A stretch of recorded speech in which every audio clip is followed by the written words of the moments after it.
remaja, dewasa, siapapun jangan main. Karena terkutuk game deep web ya. Oke? Game deep web. Gue liatin ya. Nih guys ya, kalau kalian nonton channel The Lazy Monday, oke kita putar aja deh ya, kita putar sama-sama sebelum kita main ya, oke? Kita lihat sama-sama guys ya. Halo bang, halo semua, welcome. Hai all, Vicky dan kali Matiin ini dulu. akan membahas yang cukup random, namun gue rasa menarik dan jarang. Nih di subscribe guys, jangan lupa guys, Lazy Monday. Jadi tipe konten kayak gini adalah makanan sehari-hari gue dan sampai sekarang pun gue masih suka ngikutin topik ARG maupun game-game yang mempunyai cerita gelap di belakangnya. Disclaimer, walaupun title The List ini terkesan nyeremin, game-game ini dibilang terkutuk bukan karena gamenya bisa tiba-tiba bikin lo kejang-kejang gitu pas mainnya. Oke, ini gue cut aja ya, ini gue cut. Jadi intinya Kak Kiki ini The Lazy Monday ini nyeritain tentang 7 game terkutuk. Dan kita langsung aja ke game terkutuk yang mau kita mainin hari ini teman-teman ya. Di Nomor satu paling terkutuk, ini dia. Subscribe guys, Lazy Monday, jangan lupa guys. Helped millions of creators improve their SEO to grow. Oke, kita absen dulu deh. Ada Dare, ada Iman, ada Fitri, Ria. Oh, ada. Oh, ada. Terkutuk-kutuknya yaitu Sad Satan. Nah, ini game paling terkutuk nomor 1. Setan. Oke. Nah, terakhir adalah game yang benar-benar terkutuk seterkutuk-kutuknya yaitu Maybe Sad just Satan. enable audio. Game Just ini pun why cuma not? bisa di-download melalui platform dark web seperti Tor, namun sepertinya ada beberapa link yang bisa kalian akses buat ngedownload game ini. Alright. Karena game ini mengandung konten yang sangat disturbing yang seharusnya nggak boleh dilihat oleh halayak umum, sangat We're disarankan gonna buat play- kalian nggak coba-coba buat ngedownload game ini. Takutnya virus gitu malah ya. Jangan coba-coba buat download, takutnya virus. Dan ini nggak dianjurkan buat semua orang. Dia menganjurkan untuk jangan semua orang untuk main game ini ya. Sad Satan dibuat menggunakan terror engine yang didesain untuk membuat game horror tanpa coding. We're gonna Jadi play menggunakan template yang tersedia di engine tersebut. Karena like game this template, run game with pun hampir sama, Exsanguinate. yaitu jalan di lorong-lorong gelap dengan desain yang tentunya beda untuk setiap game. Untuk game Sad Satan, kalian berjalan di sebuah lorong gelap dengan Oke, ini agak spoiler ya, tapi nggak ada, kita belum langsung experience atau main gamenya Yes. ya. Sumpah ini gue penasaran banget sama game ini guys. pattern yang aneh. Visualnya juga hitam putih dengan kontras yang tinggi sehingga nggak kelihatan seperti ada di dunia nyata. Di belakangnya juga terdapat background sound berupa bisikan anak kecil yang sama-sama, cuman meningkatin vibe seremnya. Oke, dia tidak menunjukkan suaranya. Iya. Oke. Kenapa game ini disebut game terkutuk? Karena selama game akan muncul foto-foto disturbing sebagai jump scare di game ini. Gambar disturbing Foto tidak dapat ditampilkan oleh The Lazy Monday. Saking terkutuknya. Why? Ya? juga bukan gambar fiksi, melainkan gambar yang diambil dari kehidupan nyata tentang kasus-kasus yang tentunya disturbing juga. Aduh, ini gue takut dolar Nantinya merah ada sih. juga suara teriakan yang serem banget, bahkan bikin bulu kuduk gue merinding pas dengerinnya. Karena suaranya itu kayak seorang perempuan yang benar-benar lagi disiksa gitu. Pokoknya serem banget deh. Sebenarnya nggak ada elemen gameplay yang seru atau fun di game ini karena kalian cuma bisa jalan-jalan di lorong aja. Namun gambar dan suara tadilah yang menjadi shock value dan bikin game ini disebut terkutuk. Gue sebenarnya nggak paham kenapa game kayak gini itu dibuat dan tujuannya untuk apa. Namun tentunya seberani-beraninya lo sama game horor atau game terkutuk, gambar-gambar di game ini sepertinya nggak cocok dilihat oleh siapapun yang punya akal sehat sih menurut gue. Nah itu aja list that. Oke, guys, sebentar. Dia ngasih link downloadnya nggak? Oh, nggak dikasih link downloadnya. Di mana kita download game itu, teman-teman ya? Di Drom, di Bang Drom. Drum kah? Coba gue cek Bang Drom ya. Sad Satan, kita aja nggak tahu nyari game itu di mana, guys. Sad Satan Drom. Ada kah? Main? Oh, ada nih. Sad Satan, sebuah Sebentar. Wait. Oh my god, link downloadnya, bro. Bahkan Bang Drom, Dia ngirimin. Bang Drom ngasih linknya. Bahkan Bang Drom tulis do it at your own risk. Lakukan dengan lu harus terima resikonya. Entah ini horor di virus, malware atau emang gamenya benar-benar horor. Sebentar. Kita lihat intro bentar ya. Subscribe juga Bang Drom. Beberapa tahun lalu dikarenakan sumber anonim dan konten di dalamnya yang terkesan sangat mengganggu. Saking mengganggunya, banyak orang memilih untuk tidak memainkannya, termasuk saya. Dan beberapa orang yang memainkannya tiba-tiba jatuh sakit, masuk ke rumah sakit, diletakkan di ruang mayat, dan berakhir di dalam tanah. Tapi bohong, orang yang memainkannya tidak mengalami gangguan apapun. Hanya saja tentu mereka merasa tidak nyaman sepanjang memainkan gamenya. Sebagai gambaran aja, ini sedikit cuplikannya.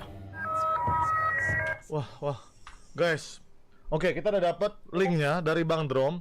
Tadi The Lazy Monday menyarankan jangan download karena kemungkinan virus atau malware. Bahkan Bang Drom pun menaruh linknya. Tuhan. Tapi dia kasih peringatan, do it at your own risk, guys. Lakukan dengan risiko sendiri. Gini Sen. Guys, stream ini tetap bisa dibatalkan. Yuk.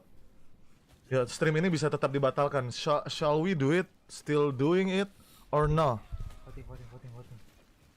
Voting deh, guys. Voting, guys. Kalian udah lihat loh peringatan-peringatan untuk game ini loh. Bentar guys. Guys, ini kita disclaimer ya. Ini siapapun ya, anak kecil, remaja, dewasa. Jangan untuk menonton. Tapi kita masih bisa kelarin stream kita sekarang ya. Cuma kita bisa kelarin stream kita sekarang, tapi kita lihat hasil voting. 71%.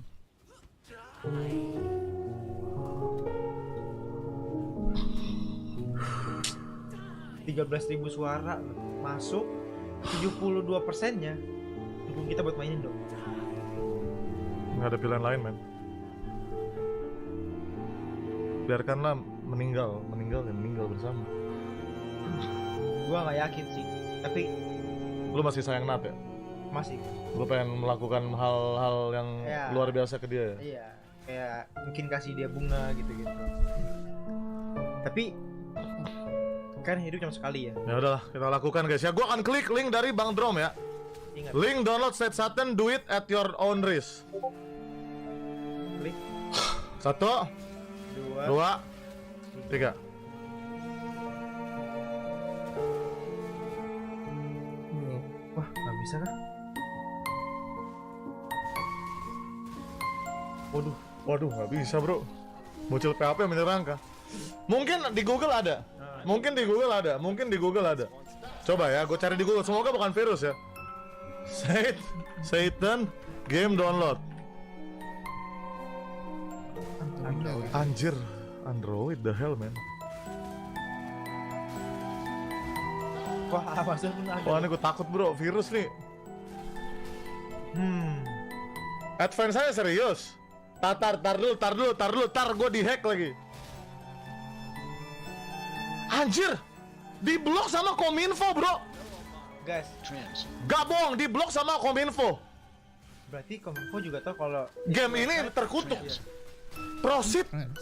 tetap lakukan, unsafe. Oke, gua akan klik ini Sandy, crispy. Ya, aduh, lu yakin? nggak ada pilihan lain bro ya.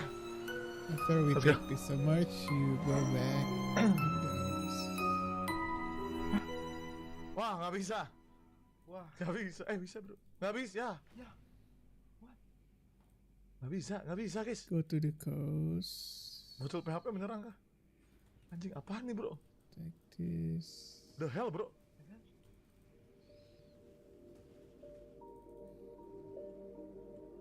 Coba gue cari di Google. We need 3 links. Even that's Samudraasia.net. there's no clue. So we're here. lu yakin? Ini kok lagunya ini cok. Nggak tahu ya, coba gue ada antivirus sih. Coba. Oke, download Satan game picture game hop dari game horror. Wah ini sih web-web yang banyak virus nih fix. Ini web-web begini nih scammer anjing. Gue kena malware gara-gara ini nih kayaknya nih. Link download di sini. 17 MB saja. Oke, gue coba ya. Aduh, lu yakin? Gue YouTube gue kayak lagi salah kalian ya. Oh, Mediafire harusnya terpercaya sih. Should we do it guys? I don't know. Mediafire tuh ini ya, Mediafire sih aman, gue sering download Mediafire aman. Tapi kliennya pihak ketiga ya. pihak ketiga yang cukup terpercaya ya. Oke, gue coba lah. Kok APK sih dia? Anjir nih scam nih, judi scam tuh, awas gue takut virus cok. Oh, salah. Bertrand. Kok dia APK emulator cina? Sell this. Wah scam nih kayaknya, scam sih, gue takut bro. Jangan. Tar dulu guys. Let's see. Any Aduh, ada mana ya website nih? Takut. Set Satan game download. Coba kita cek di YouTube ya, Coba. Ya, kita cek di YouTube, coba. Kita cek di YouTube. Set Satan. Nah, gameplay plus download. Trakina 2 tahun lalu. Oh, ini Google aman sih. Tar gue takut email gue, Cok. Google biasa aman. 200 megabyte. 200 megabyte. Ma. Lu yakin dong? Should we do it, man? Lu yakin? I don't know, man. I don't know. Coba kita lihat It's komen-komen in orang. here. The download is safe. It was given. Flame wall. Who exposed the truth about the game? Wah, So open this. Oke, kita coba lah. Kita coba ya. Harusnya sih aman. itu dulu. Kayak Oh iya, Google. Tar, sabar, kita coba guys. Oke, gua akan coba download Google Drive 64 bit ya. Oke. Kita coba guys. semoga aman ya. Semoga aman teman-teman ya. Cepat banget internet kebetulan ya. Duh, gue takut ini, Cok. Gue takut. Malware. Guys, kalian tetap mau lakukan ini, guys. Okay, get Kalian tetap mau that. lakukan ini, cuy. Kalau bener gamenya sedark itu, Di fotonya tampilkan parah. I think the problem gue with my takutnya run kayak dulu ke is YouTube gue kayak gara-gara download up gak jelas gini. the problem with my run is I Gue just don't lebih know takut, layout. takutnya scam, guys. Serius, gak bohong, gak gimmick. Lebih takut dia pas dia exe-nya di double click, dia ini aplikasi scam gitu. Awas, tutup dulu. YouTube langsung ke hack, coy. Tutup dulu. Oke. Coba nih ya. Ini gue taruh, guys ya. Gue taruh di desktop. Tutup dulu desktopnya.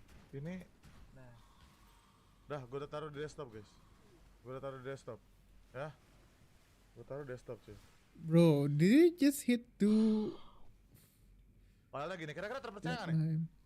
Tuh, kira-kira terpercaya nggak, guys? Kliennya gini, guys. Make a portal. Aman nggak? Ada yang ngerti aplikasi nggak? Aman ya? Yang tadi yang aplikasi Android itu kayak scam tuh. Nah, Hampir itu loh, di- 17 megabyte lagi. itu mungkin Kayaknya sih ini aman sih. Kita coba lah, gue ekstrak ya ke desktop ya. Guys, prepare yourself guys, apapun yang terjadi. Entah gamenya mengerikan, entah komputer gue kehack. Ini dia, Satan. Salah satu game paling terkutuk di dunia. lu yakin dong. I don't know, man. Double klik ya? Lu aja deh, Sen, tolong. Double klik buat gue, Sen, please, Sen. Guys, yakin guys? Gua agak takut sebenarnya. Tapi karena kalian minta sebanyak 76%, 31 orang, Trans. 31.000 orang mendukung iya, kita mulai.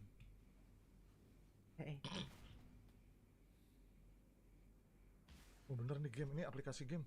Suaranya aman gak tuh? Created with Terror Engine. Ah.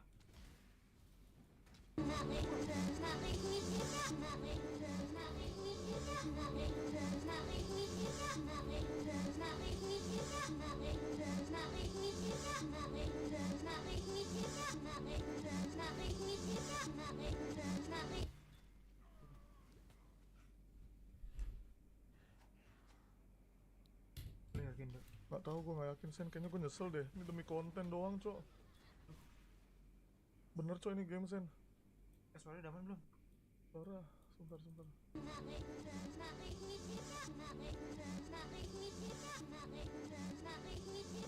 Lah, oh kalau dia gak bisa di escape.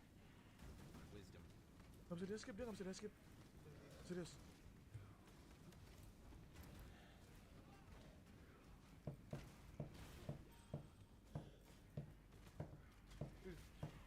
Katanya hitam putih, kagak hitam putih. Mungkin setelahnya.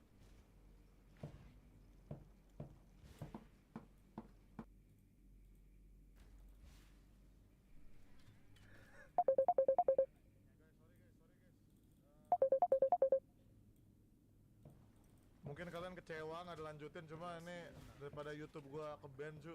Udah nih, ada itu aja. Udah biarkanlah game terkutuk itu tetap terkutuk, dan gua nggak tahu Bro, nih game what? hitam putih juga nggak beda sama yang di itu ya. Sorry man, kalau kalian kecewa.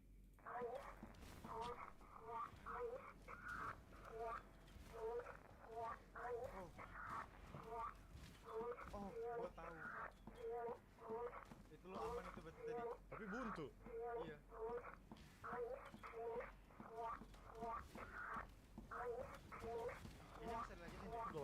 Cok, itu Cok. Udah nih. Masa? Udah. Terlalu berisiko, Cok. Lu nggak bisa kayak gitu. Iya benar. Ada. Udahlah. Guys, kalian pasti kecewa. Tapi ya udahlah, mau gimana lagi guys. Bye. Men. Anjing Cok.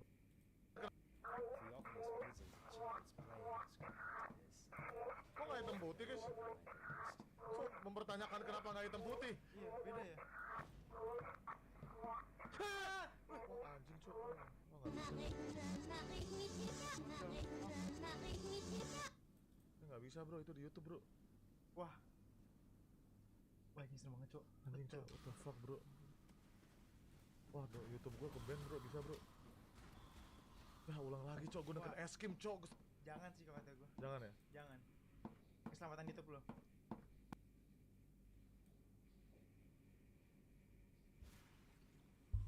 In here, try to find the map with open. I think the reason you didn't go here straight away is for Trams.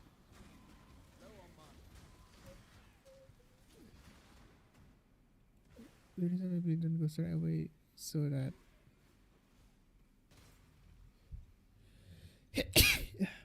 you get a bit of level first before defeating the boss, because the boss itself is kind of hard to beat. Yeah, it's kind of thinky.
Die for you. After attack.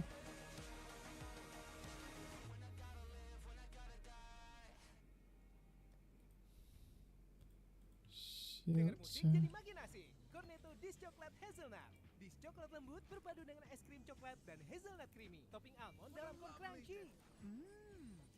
Baru Cornetto Choco Brownie Kartika Sari. Cobain sekarang. Do you ever play Minecraft single player and feel like you're being watched? If you've ever walked through a dark Rolling forest at mapa. night or heard a noise deep in a cave while mining, you might have felt like something was off. This feeling that Minecraft can sometimes have has been reported several times throughout Minecraft's existence. But why is it there? The sheer loneliness of Minecraft's single player and the weird feeling that can come from that loneliness isn't anything new, with various forum posts throughout the years all making reference to a similar feeling people had while playing this seemingly innocent game. It's no surprise then that this scary side to Minecraft always present in the background has inspired imaginations all across the internet. Legends and myths like Herobrine have popped up as creepypastas, sure, but also as a sort of outlet to justify this strange feeling that Minecraft worlds can have. And who could blame them? It's better to pin this strange feeling on some sort of entity, so at least there would be an explanation for why it's there. What's worse than a terrifying reason for a bad feeling? It's not knowing why you have a bad feeling. When you're truly Go to alone, the prison. it's why so many people find the beta version of the game even more scary than modern Minecraft. The feeling of loneliness, and yet holding on to this feeling you're being watched is present tenfold yeah. in older versions. It's first And I'll one. get into why later. It's this loneliness, when you are truly left alone in this world, that's so terrifying. It's why Minecraft's most overlooked version, Peaceful Mode, is actually the scariest. Or at least that's what you might think. See, it isn't just the loneliness that makes Minecraft Peaceful Mode so terrifying, it's the feeling of not being alone when you know you should be. Like there's someone else hiding in your world. So why? Why is it that in the supposedly peaceful version of the game, with no threats, no monsters, do you feel the most unsettled? Why is Peaceful Mode so terrifying? You're in a mine shaft, 80 blocks of pure stone blocking your ascent to the surface. You hear the echoing of your footsteps, the gentle flow of water in the distance. It's completely quiet, when all of a sudden an unsettling cave noise plays. You go deeper, and eventually you run out of torches, Ding, leaving yeah. you alone in complete darkness. It is in these scenarios that one may feel a sharp sense of unease, a feeling of impending doom. It's not the feeling of knowing you're going to be attacked by monsters, it's something else. Don't get Something that under makes you level, turn bro. to check Like your stop back, going knowing there overly shouldn't be anything fast. there, but you have a And bad this is feeling why- regardless. Minecraft is full of these moments where you can't help but be unsettled. But it's in peaceful mode where this strange feeling really takes over. I can't help when playing peaceful mode to look over my shoulder. Whenever I was in a cave, I always had a weird urge to check to see if anything was following me. I would have no idea what exactly I was checking for, considering there aren't any monsters. But there was always some unknown presence of something that made me feel the need to watch my back at all times. I can't exactly describe why I feel this way, and why many others have reported similar feelings even in regular Minecraft. But unlike in regular Minecraft, where this feeling is constantly suppressed from the attacks of mobs, here in peaceful mode, there is no barrier. This feeling takes center stage. When there are no mobs to distract you, the horror of this world you're in takes full effect. This feeling seems to be the strongest I don't in even places typically filled with mobs. We expect something from a deep cave. I We don't expect even have my monsters arcane and threats. research on. And this I is what forgot we to look buy. out for because that's just how the game was designed. Without these threats, you get this liminal feeling. It feels like the cave has been ripped out of context, like something should be here that isn't, and the result is this unsettling feeling. The terrifying part is, you still feel a sense of urgency in these places, a sense that you should be careful. But now, it's not as easy to pinpoint why you feel this way. You can't blame this feeling on mobs like you can in regular Minecraft, so your imagination takes over, and you begin subconsciously theorizing what might be out there. If I'm not worried about zombies or skeletons, what exactly am I worried about? And this thought can lead you to dark places. I am not lying to you when I say if you play enough peaceful mode, you begin seeing things that aren't there. On multiple occasions, I could have sworn I saw something move in the corner of my eye or heard a pair of footsteps deep underground that weren't mine. Peaceful mode can be a psychological horror. And it's always in places where monsters should be. At one point while I was playing, I stumbled across a woodland mansion, an area generally considered to be late game. When I walked into this enormous manor, I was in awe at just how much I missed in previous playthroughs. The time I would normally spend fighting my way through these halls was spent instead silently wondering why nobody was here, at least on a subconscious level. And that's another thing Minecraft Peaceful Mode excels at, its existential dread. If the hostiles that built this manor are no longer around, what made them disappear? Why is it still so well kept? Why is it still standing? Who's doing the upkeep? Am I really alone here? Is there something here with me? You get the feeling that this place was once inhabited and is now abandoned, and whatever led them to disappear without a trace might be right around the corner. I never truly realized how much I didn't appreciate the scale of this place. The roof was way higher than I remembered, and when night fell, the feeling of walking down these corridors was so weird. The glow of the red carpet and the never-ending hallways. Something was bound to jump at me. Something had to be coming for me. There was no way I was alone. After a while, you start to think, if nothing's coming for me up front, something must be just out of view. If I could point to one thing I felt in that woodland mansion, it would be that I felt followed. Followed by what? I had no clue. With no mobs to justify this terrible feeling I had, I created my own justifications, my own reasons to be scared. It's the same thing that happened in the caves or in the forest, only now it was stronger than ever. Likely due to the fact that this was man-made. The stillness of a mansion, abandoned for who knows how long, that's clean and orderly on the inside. I left the woodland mansion feeling like I just exited sleep paralysis. The monolith became smaller behind me as I walked away, leaving it alone in the rain. But my feeling of being followed never left. I can't believe I'm saying this, but I genuinely felt kind of scared. And that's with all of my experiences and knowledge of the game. I know there can't possibly be any sort of entity I'm not aware of, but the fact I can't get the thought out of my head makes me think of all the possibilities. It also doesn't help that there are many nods to malicious entities existing within the game. The music discs 11 and 13 are both unsettling in regular Minecraft, but in peaceful mode, they're even more strange, because they shouldn't even exist. Disc 11, when played on a jukebox, starts with heavy breathing and a person running on stone. After clicking a flint and steel, likely to light the way, the person takes out a book or map of some kind as evidenced by the paper rustling, and continues running. It seems like the player is running away from something, the heavy breathing and the fast running being evidence of this. In regular Minecraft, this is already creepy, but entirely explainable, likely just mobs. In Disc 13, you can even tell that they're mobs by a lot of the noises you hear in the background. But in Disc 11, there is no confirmation that whatever's chasing the person is a mob. In peaceful mode, there aren't supposed to be any mobs, so what could be chasing them? Imagine playing Minecraft for the first time in peaceful mode and coming across this disc. There is no easy explanation.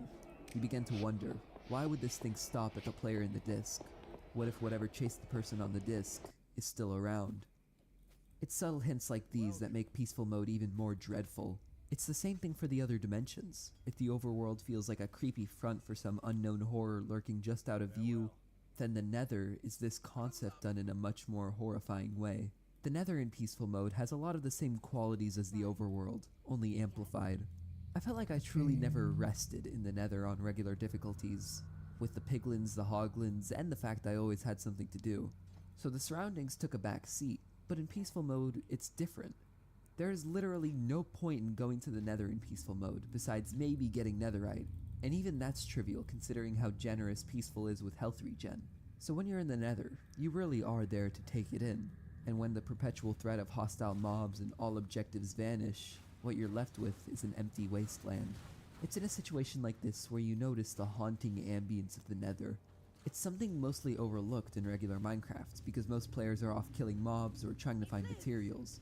They don't really focus on the Nether itself as a place. In peaceful mode, the Nether has nothing to offer but itself, so every haunting piece of background noise, the bubbling of lava, the seas of orange going on forever, felt that much more nightmarish. For whatever reason, the Nether didn't give me the same feeling of being watched or followed. It gave me a completely different one. It didn't feel like I was being watched. It felt like I was truly alone in an uncaring wasteland. Whilst traveling through the Nether, I stumbled across a fortress. Yet again, the same exact feeling as the woodland mansion. But unlike the woodland mansion, I never felt followed or threatened.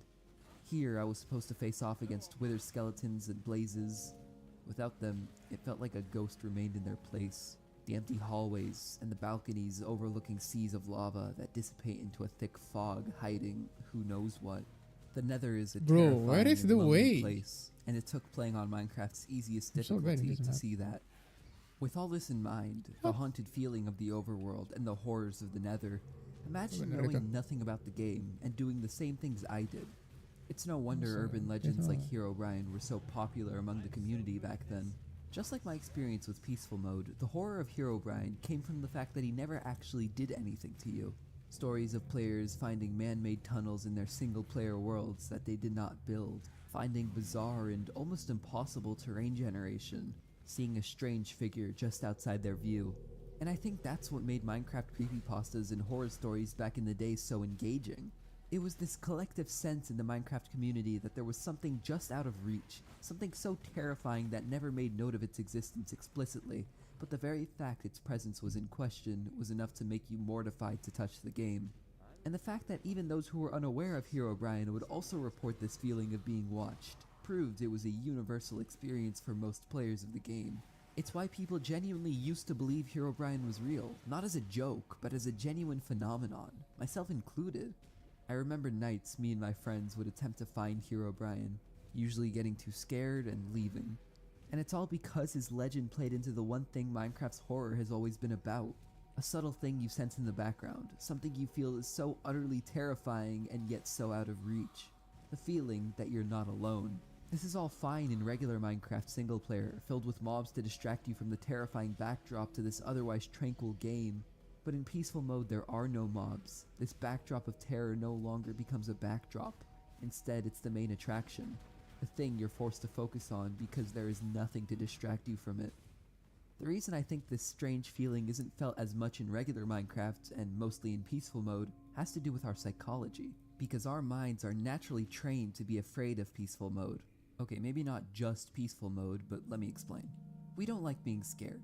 But in general, evolution has taught us that it's at least better to see the scary thing to know the best course of action.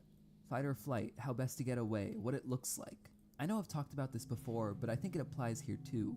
The feeling of seeing something scary, a monster, a ghost, some sort of threat to your life, is called horror. It's what you feel when you see a hungry grizzly bear coming straight for you.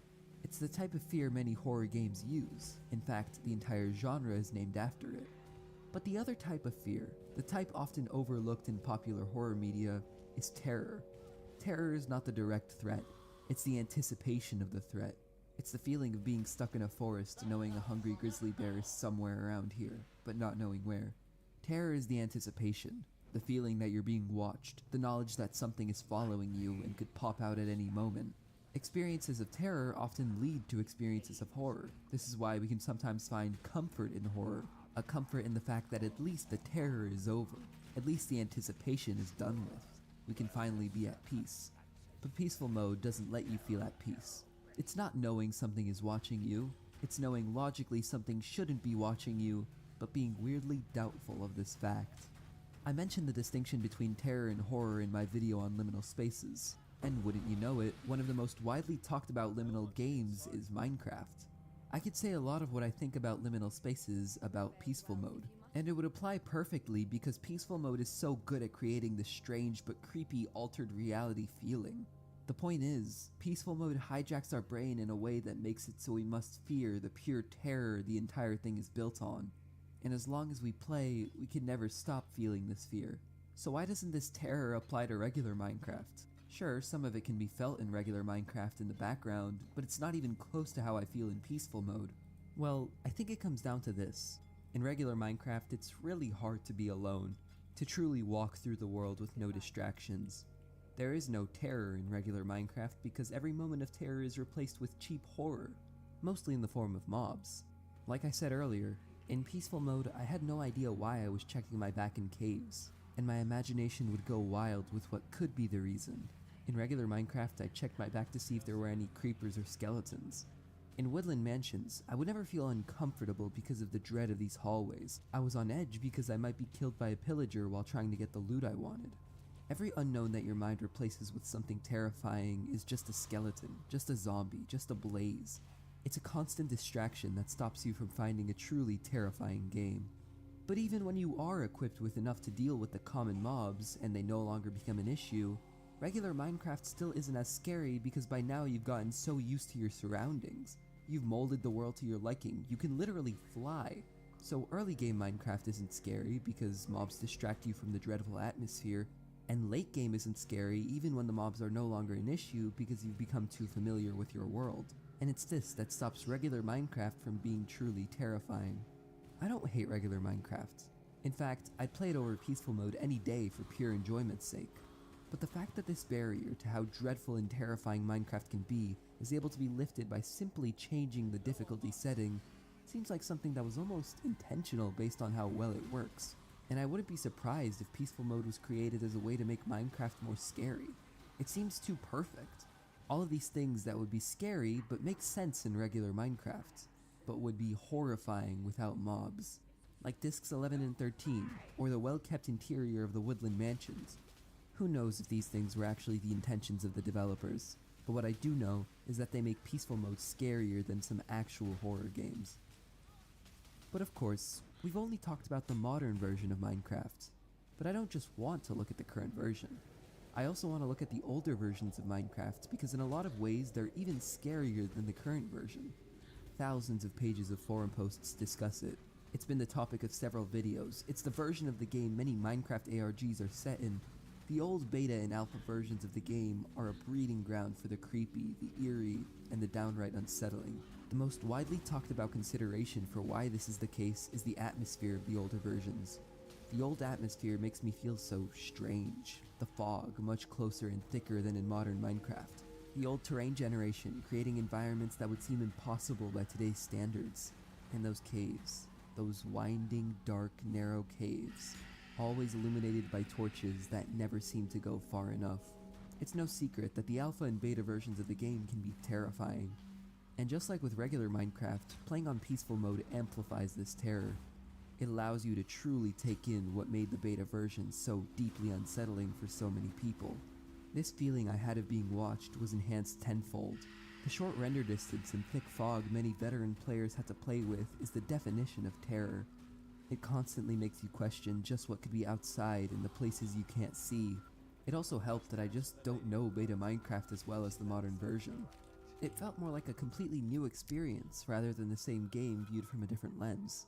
Everything culminated to make an experience that was much scarier than modern Minecraft's peaceful mode.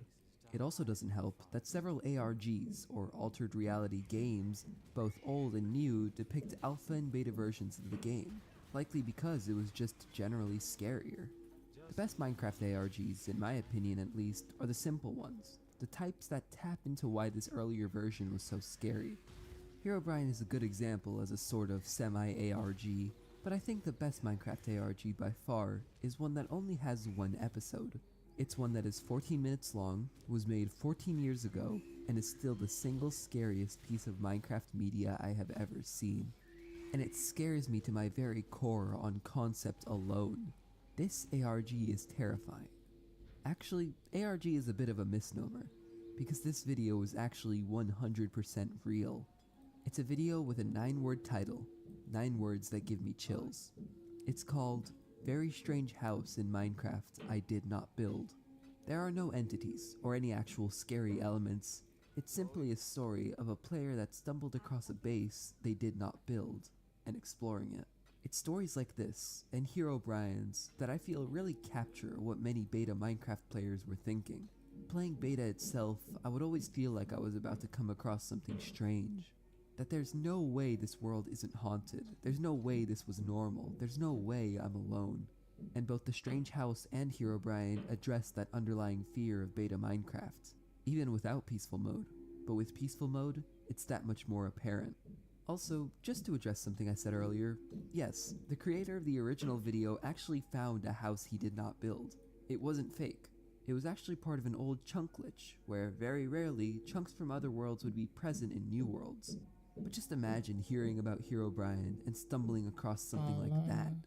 And in the old version, it really didn't even need to be a full structure.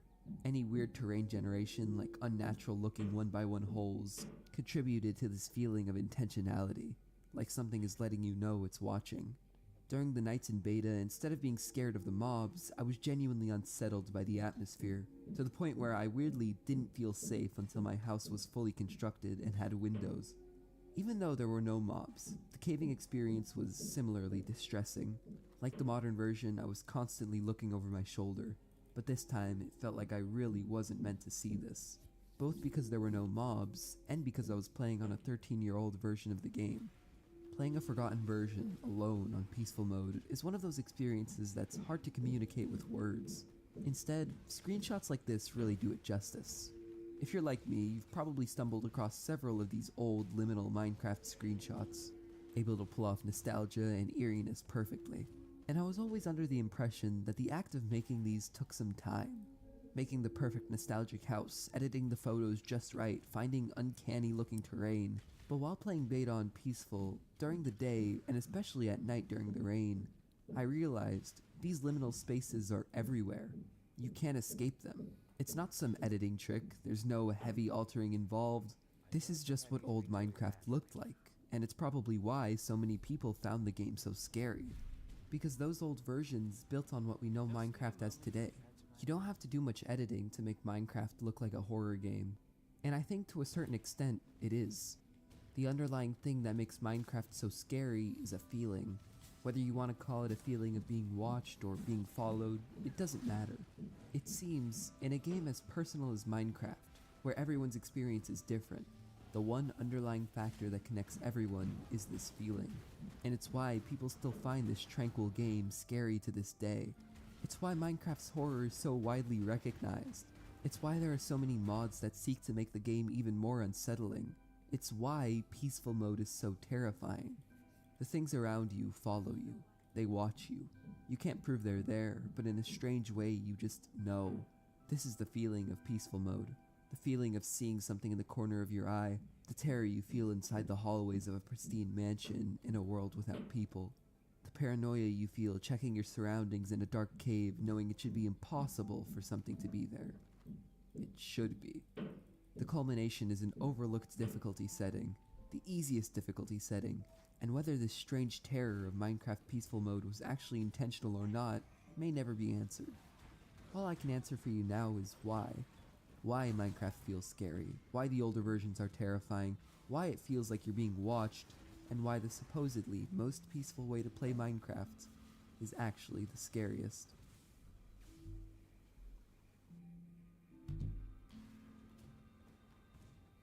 I've seen some dark places in my line of work, but this is something else.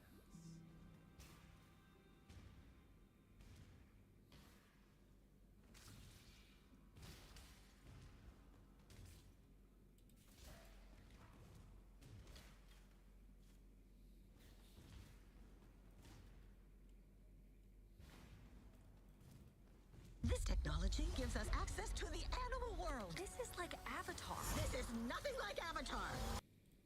This technology gives us access to the animal world. This is like Avatar. This is nothing like Avatar.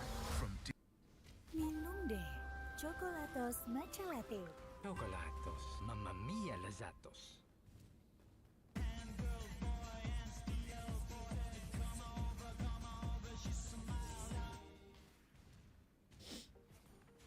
Flicker semua kecuali Yujong ya.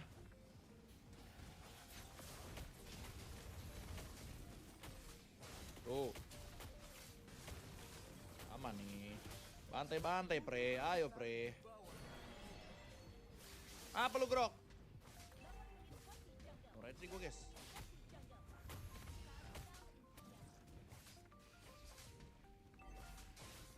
Woohoo! Tunggu apa lagi? Yo, bantu gua farming dulu cepet yo. Cepetin yo. Bagasun JK kangen GTA Son Alibaba gitu Kak. Kangen Bagasun. Apa Bagasun sih? Lu gua Sun Bagas lama-lama ya. Flicker kamu. Sebelah. Lanjut nih. Waduh. Apa flicker aja, nice. Kolil from Ronnie. Zusin no flicker guys, Zusin guys. Bagas dia tanggap lu temen gua yang di lock pakai itu sampai mau nangis gas, udah gas. Gas siang nggak malam nggak subuh gua live stream di sini lu ada, gua live stream di sebelah lu ada, di live stream orang lu ada, di mana-mana Bagas semua. Gila.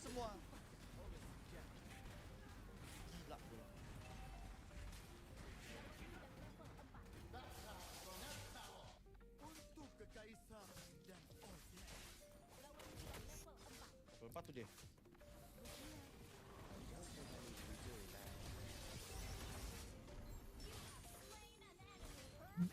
Sikat boys. Aduh. Wah, kempret. Dibanting gua sama Jusin. Sebastian, yeay, akhirnya pakai Lancelot. Kalah si Sebastian. Mati tuh pas lu ngomong gitu, mati gua.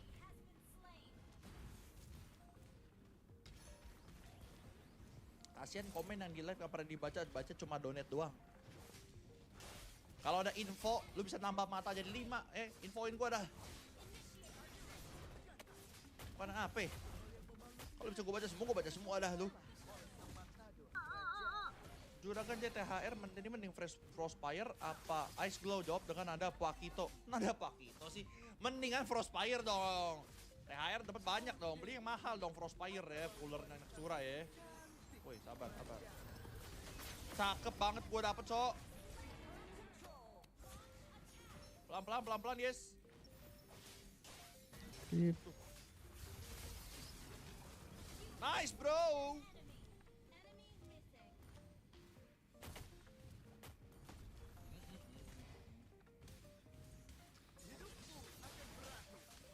Akan berakhir. Sampai jam berapa, Jay? Sampai jam 7 kayaknya, guys ya. Jam 7 sampai jam 7 hari ini. Agak kelamaan kita, bro.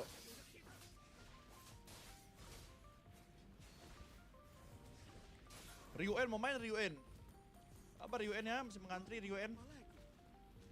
Ya, ambil dulu dah.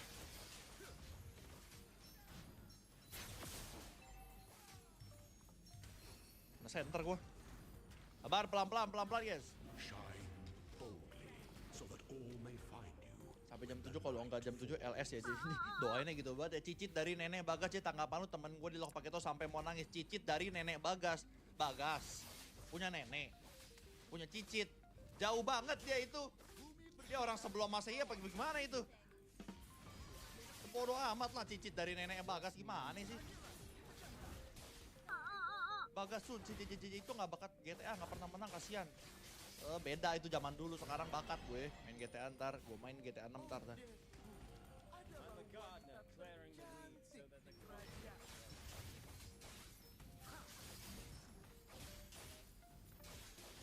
Wait, sabar. Belum berdamage kita, belum berdamage. Bukan doain kemarin ngomongnya jam 7, tahunnya sebelum jam 7 udah enak. Kemarin TikTok gua kena violation di tengah-tengah live stream. Jadi harus off dulu.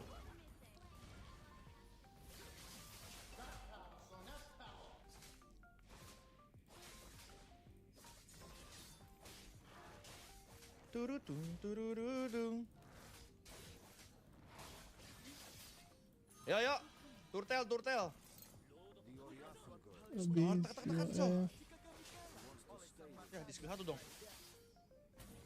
Dapat gua aman. Ayo. Ulti, ayo.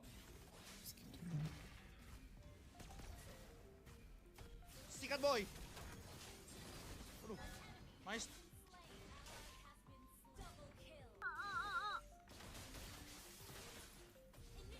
Pelan. Kakek ungu joget-joget. Dia kalau besok mau puasa harus bayar berapa? Siapa tahu mau ada challenge. Enggak terima kayak gitu ya kakek ungu ya. Enggak terima challenge kayak gitu ya. Soalnya berpuasa itu adalah bagian dari ibadah dan harus dari niat diri kita sendiri. Karena tujuan berpuasa itu untuk menjadi pribadi yang lebih baik, menahan hawa nafsu, menahan segala hal-hal buruk gitu ya guys ya. Jadi bukan tentang bayaran berapa untuk puasa, bayaran segini dapat duit segini, enggak. Enggak begitu konsepnya bro ya. Tidak menerima challenge-challenge seperti itu, oke?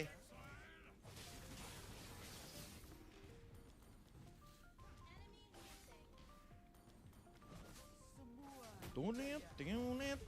Sikat yuk. Tuh turtle nggak dapet guys ya, susah nih ujungnya nih. Repot deh.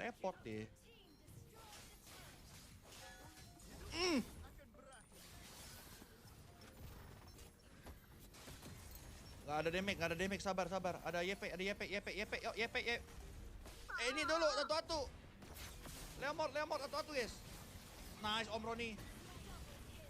Pak Vito, J, gua ganteng nggak? Enggak, lu nggak ganteng, soalnya lu udah nge-lock gua pakai YSS waktu itu. Nggak ada yang bilang lu ganteng, Pak Vito. Azam, Bang J, teman sekolahku ada yang namanya Bagas, enaknya diapain? Kandangin nih. Kandangin, masukin karung, kasih gua. Sini. Nandangin masukin karung kasih gua, ayo.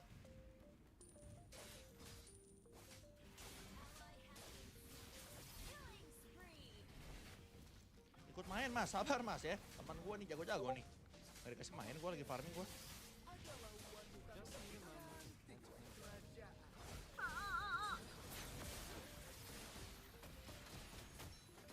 Wow. Chill boys. Dam, dia satu terawih lebih besar dari 1 gigawih kan? Enggak begitu konsepnya dong. Bukan terabyte, gigabyte, megabyte, kilobyte, kagak. Itu memori itu ya. Enggak ya. Bukan begitu. Wow, 200.000 dari Pakito. Pakito ganteng Ya, sih. Gua ganteng henggapa Pakito sih ganteng ya. Udah mana ininya ada garisnya, rambut tuh keren, badan berotot, skillnya tup maco ya. Rambut kayak apa namanya? Fade cut gitu. Apa namanya sih? French crop gitu. Keren bro, skin banyak. Collabnya sama Manny Pacquiao, petinju kelas atas. Ganteng lah, masa kagak sih? Salah satu hero paling keren, paling maco daripada Lancelot nih. Lancelot fade cut gitu. Apa namanya sih? French crop. Bukan begitu. Wow, 200.000 dari Pakito. Pakito ganteng Ya, sih. Gua ganteng henggapa Pakito sih ganteng ya. Udah mana ininya ada garisnya, rambut tuh keren, badan berotot, skillnya tup maco ya. Rambut kayak apa namanya? Fade cut gitu. Apa namanya sih? French crop gitu. Keren bro, skin banyak. Collabnya sama Manny Pacquiao, petinju kelas atas. Ganteng lah, masa kagak sih? Salah satu hero paling keren, paling maco daripada Lancelot nih. Lancelot suka letoy gitu ya. Skinnya banyak yang letoy gitu, dia tuh nggak kurang maco dia. Makanya gue lebih demen Matador maco. Kalau Pakito mah udah maco dari sananya. Wih, nggak ditutup, gue nggak bisa skill 1, gue sabar ya. Let go guys.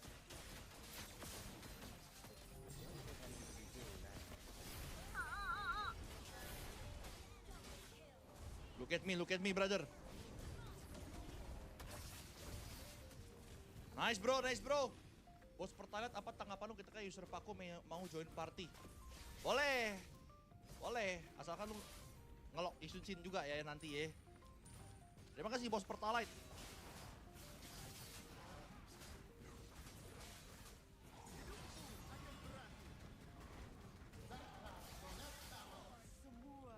Lord you.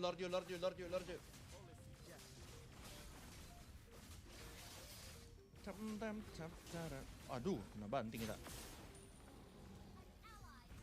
An ally has slain Lord. Ambil itu, kangen kamu live TikTok sayang.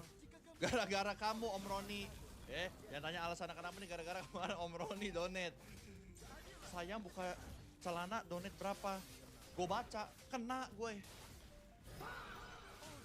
Nggak mau baca yang aneh-aneh lagi makanya dah.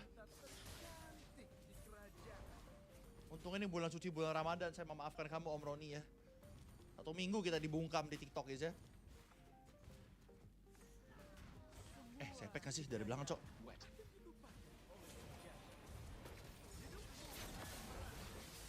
Duh, saya pisah kagak nyala nang lay.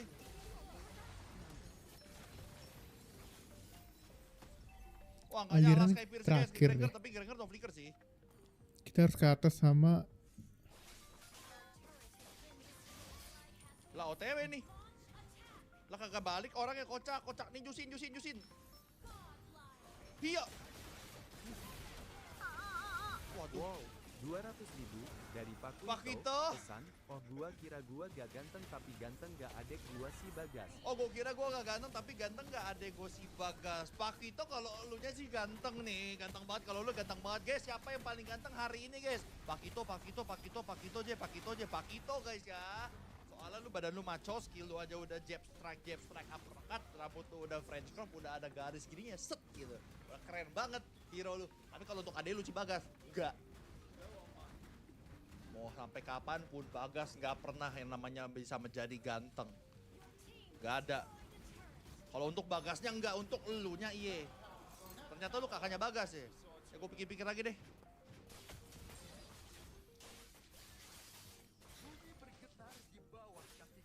Ngelek. Ngelek, Mas.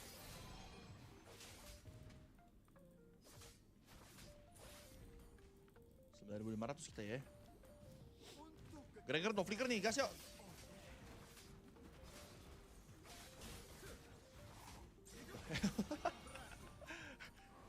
Roni memang Roni nih guys.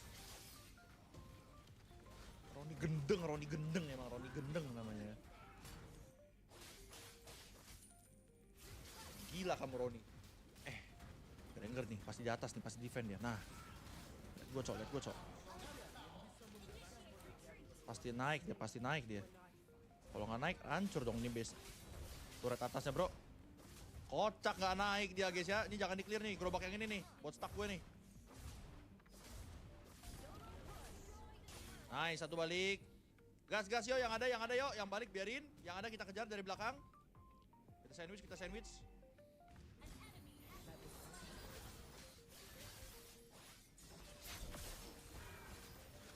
Nice, guru.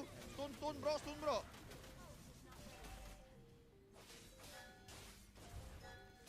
Nggak nyampe ya guys ya. Lord yuk. Nice, guru.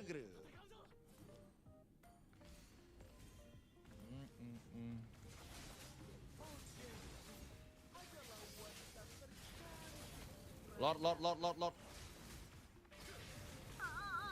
Wow, 1 juta dari Bagas. Bagas! Pesan, lu serius KJ gua gak ganteng. Bagas, maafin gua selama ini gas. Kalau selalu marah-marahin lu. Kalau gua selalu olok-olok lu gas ya. Ganteng banget kok hari ini Bagas. Bagas kok hari ini bisa seganteng Jeffrey nih. Kok gas ya? Guys, siapa yang hari ini paling ganteng di hari ini bro? Bagas. Bagas ternyata yang paling ganteng. Gas, gua sebagai pribadi jadi Adriel sendiri, gue meminta maaf sedalam-dalamnya kalau selama ini gue sering menghina lu, sering mengolok-olok lu, gue sering ngata-ngatain lu ya guys ya, sering marah-marahin lu guys ya. Mohon maaf banget nih sebagai permintaan maaf di bulan Ramadan nih, bulan suci nih, mau lebaran apalagi nih guys ya. Mohon maaf lahir batin ya guys ya, maafin kesalahan-kesalahan saya Bagas. Ganteng deh Bagas deh, kalau gini sih ganteng deh. Ya elah Jeffrey Nicole siapa? Bagas Nicole nih bos. Gak kenal Jeffrey Nicole guys ya. Mid dulu guys.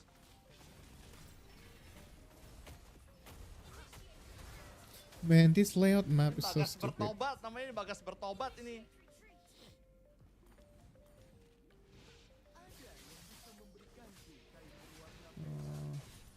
Yo gas yuk. Sepek-sepekin yuk. Lihat gua ke Granger guys.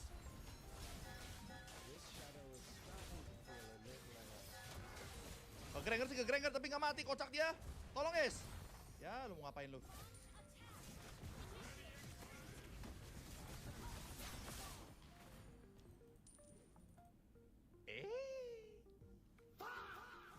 Santai ya pre. Montek Gaming. Santai. Hebat kamu Jay, hebat kamu Leomord.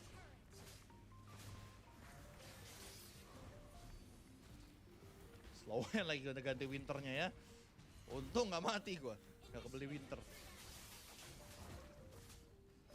Drill kikir, apa nggak ada kikir ya guys ya, orang ganteng gitu kok kikir sih nggak ada. Emang jelas Bagas ganteng guys. Emang lu pada kagak tahu apa gimana dah? Pada kagak main sosmed ya sekarang ya. Sekarang tuh kalau Bagas ngepost foto tuh yang like langsung sejuta. Lu pada kurang update apa gimana sih?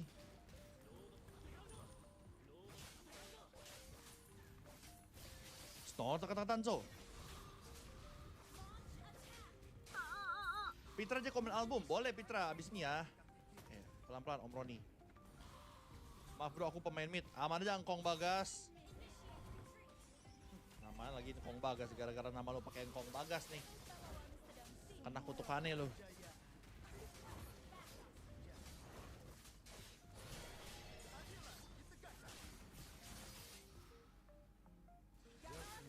Pelan cuy.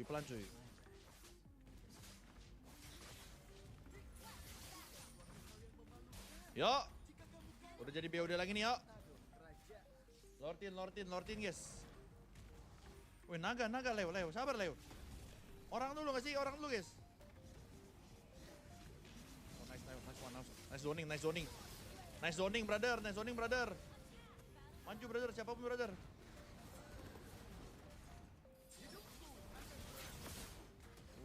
Waduh, nggak kena. Jangan maksa, sabar.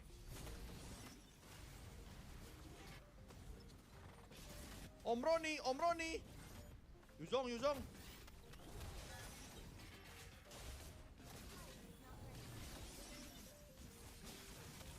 Nice, dapat Yuzong. Leomord. Ngapain kamu, Leomord? Epic bisa kah ikut Samon? Boleh. Epic juga boleh kok. Aman. Ulti efek. Waduh, flicker dia top. Waduh. Bisa end tapi ya, aman ya. Nice, end team. Nice, guru. Win 2. Mantap. Akhirnya ada kemenangan tersembunyi ya di live stream gue ini akhirnya ya. Win 2, bos. Efek Bagas ganteng ini namanya, efek Bagas ganteng. Bagas kalau ganteng begini jadinya nih, bro. Nggak seru menang sih. Seru dong.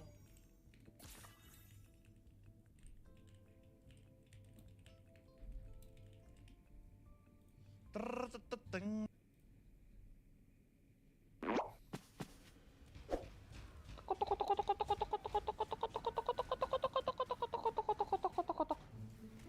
Nah, ini kenalin nih teman-teman. Ini anak gua, ini bini gua, ini kulkas gua, ini tikar gua, ini kipas angin gua. Ini keluarga kecil gua tinggal di kontrakan kecil, masuk ke dalam gang kecil yang sampai sekarang masih hidup pakai gaji kecil. Kita bahagia? Bahagia kok, iya saya bahagia. Kamu bahagia nggak? Iya bahagia. Tadi suruh ngomong gitu. Nah, ini anak gue emang suka bener kalau ngomong, makanya tuh mulu suka gue sumpel pakai cabe. Intinya keluarga kita bahagia. Sampai datanglah satu orang yang kehadirannya nggak pernah ada yang ngarep juga. Datangnya juga mandiri, udah kayak jalangkung. Datang tadi jemput, pulang tadi antar. Dan dia panjang umur orangnya, Pak. Baru juga pengen digibahin. Nanti kamu di rumah masak nggak? Setahu gue ya, mata tuh bisa dipakai buat ngeliat dah. Tapi kalau punya mata nggak dibarengi sama punya adab, yang udah-udah nggak fungsi tuh mata. Jelas-jelas keset di sini nih. Jelas-jelas tuh kaki belepot tanah. Sederhana, tapi jadi nggak bikin sakit hati orang gitu. Tinggal kosrek-kosrek dikit tuh kaki, udah beres. Jadi nggak mancing emosi orang gitu. Ada sayur buncis sama ikan asin. Air putih banget tuh. Liong nggak ada, Liong. Ya elah, dia milih. Gue kira aturannya tuh tuan rumah yang menentukan gitu. Apa jamuan yang ingin diberikan buat tamunya. Kalau datang terus request mah bukan rumah orang, bro. Warkop sonanya. Ada, Liong. Bentar. Sama makan deh, ambilin dulu, lapar. Bun, ambilin dong si bapak makan. Males kamu aja. Itu bapak kandung gua, Bang. Tinggalnya deket sini dia. Kita dari kecil kan dikasih tahu mesti berbakti sama orang tua gitu ya. Nah, bokap modelan begini cara baktinya bagaimana, bro? Gue terangin singkat aja nih ya. Dimulai dari waktu gua kecil. Waktu itu bapak gua mau ngerantau ke kota, ngomongnya mau ngadu nasib buat keluarga. Dia pamit sama gua, pamit sama emak gua. Aku pergi dulu ya, lebaran aku pulang. Nah, jadi kita tungguin tuh, Bang. Tungguin, lebaran 1 lewat, lebaran 2 lewat, lebaran 25 lewat. Pulang dia. Dari yang rambut hitamnya yang mayoritas, sekarang ubannya yang mayoritas. Dari yang giginya masih komplit, sekarang tinggal seikhlasnya. Dari yang keteknya bau bedak MBK, sekarang bau tanah. Adik, kamu udah gede banget ya, udah berkeluarga juga.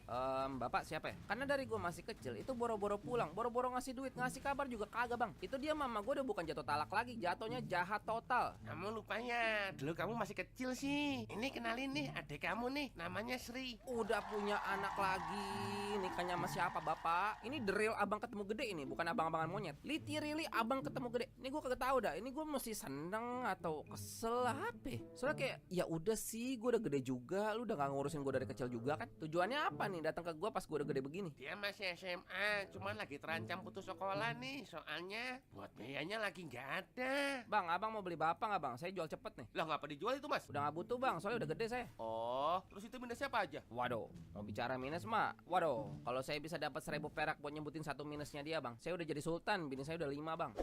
Semenjak tahu gue udah pindah kemari, dia bukan cuma sering kemari, beneran pindah dekat gua bang, sama bini dia, sama anak dia. Cuma nyebrang sekali nyampe tuh ke Onono yang apa, keluar kampung kotok belok kiri. Nah itu maksudnya apa tuh? Jangan lu ngerti sama kewajiban anak tapi nggak nge sama kewajiban bapak lo ya. Nih pak. Adi, bagi rokok dong. Ono enak sih habis makan kagak ada ngebul-ngebulnya aja. Bapak, untuk kesekian kalinya maaf, aku nggak ngerokok. Ya udah beliin dulu Ki, bapak mah 2 bungkus ya. Serah lah, pokoknya cepet pulang lo. Kalau bisa jangan sini lagi sih, kayak waktu lu ninggalin gua. Dilema yang nggak pernah kejawab sama gua bang, itu gini bang. Kan kita dididik buat berbakti sama orang tuanya. Nah itu ngeremnya di mana tuh? Apakah itu artinya orang tua boleh minta apapun dan anaknya harus ngabulin semuanya apa gimana? Terus kalau bapaknya manusia modelan begini, apa hukum itu masih berlaku? Terus keadilan buat gua sebagai anak mana nih? Masa iya sih udah mah nggak pernah ngurusin gua dari kecil. Sampai sekarang juga sebenarnya nggak peduli amat kalau hidup gua lagi susah. Tapi enteng banget itu mulut ngomong. Bagi bapak duit dong Adi, 5 juta aja buat modal. Jujur aja bang, bini gue juga gak demen kalau dia udah kemari. Soalnya suka ngegeratak orangnya. Belum lagi kalau udah ngerokok, maunya di dalam rumah. Ditegur pinteran dia. Orang mah pada mati bukan karena rokok, karena gula. Rokok itu penggerak ekonomi negeri kita. Mbak Kakung kamu aja tuh sampai umur 80 masih nyangkul nyedot mulut tuh rokok, gak kenapa-napa. Kemarin Pak dokter nyuruh Bapak berhenti ngerokok, katanya bisa bikin cepet mati. Dokternya aja udah almarhum sekarang. Nggak bisa bang, kelewat bebel orangnya. Kalau gua disuruh milih ya, Mas bisa nggak nguras air di satu samudra pakai sendok makan? orang gila, bisa juga siapa mau. Goblok kali kurang kerjaan. Oke, berarti nggak bisa ya. Kalau gitu nyuruh si Bapak berhenti ngerokok aja deh, gimana? Tadi samudranya mau yang mana? Sekali lagi, nggak bisa. Kalau itu paru udah jebol juga alasannya ada lagi. Ini mah gak rasa makan nih. Kalau udah ditegur tetap pala batu mah ya udah urusan lu itu kan. Asal yang pertama jangan minta duit gua kalau beli rokok. Kedua jangan ngasih penyakit ke orang lain. Tuh lihat tuh. Setahu gua mata tuh fungsinya buat ngelihat dah. Tapi kalau mata doang punya ada kagak jadinya begitu. Masa nggak lihat sih ada anak bocah di situ? Paham nggak sih kalau anak bocah tuh nggak boleh nyiumin bau rokok? Pak, ada si Kanzo, jangan ngerokok dulu pak. Wah ini mah gak apa-apa. Ini mah nggak apa-apa, bapak lo nggak apa-apa. Ya elah bapak gue lagi deh. Bini gue ya bete kan bang, udah mah bete sama kelakuannya. Dia juga tahu sejarah bapak gue bang. Makin gondok dia, yang bikin makin tambah gondok lagi. Guanya bingung mesti diapain nih bapak. Gue nggak enakan orangnya bang. Itu bapak suruh pulang aja Ki, si Kanzo jadi nyiumin bau rokok begitu. Aduh, gimana ya?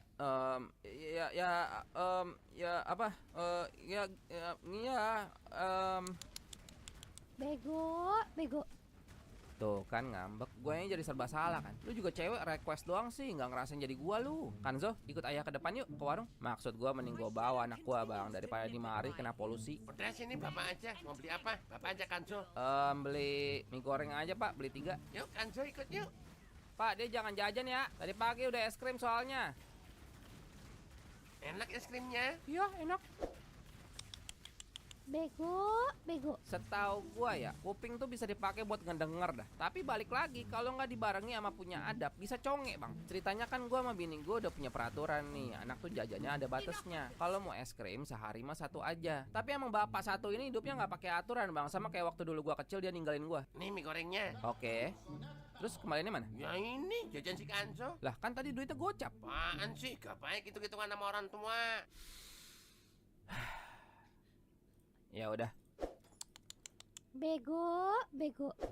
Kondisinya sekarang gue udah kerja bang, alhamdulillah. Tapi kalau tuh bapak, gue nggak ngerti dah. Pas dulu pergi juga kagak tahu gue dia nyari duit bagaimana dan nggak mau tahu juga gue. Yang gue tahu dia itu males kerja. Kalau emang gue mesti biayain dia ya, gue masih mau dah. Yang mesti aja tapi kayak makan kayak atau apa gitu. Dan gue juga nggak suka diminta gitu. Kan gue udah punya keluarga nih, udah punya urusan sendiri berarti kan gue. Ya udah, biar gue hitung-hitung sendiri, jangan ganggu hitungan gue gitu. Ntar mah minta buat ini, minta buat itu. Gue aja masih ngeraguin, gue tuh wajib nggak sih ngebiayain bapak modelan begitu? Nah itu dia bukan tuh. Buka Nah udah pasti siapa ya lagi. Pura-pura gak ada orang aja lah, lagi nggak mau terima tamu. Udah gak usah dibukain, lagi males. Lah itu kan bapak udah masuk. Adi, kirain lagi tidur. Anjir, bapak masuk lewat mana pak? Itu lewat jendela. Habis ketok-ketok gak ada yang bukain, pengkor pinggang.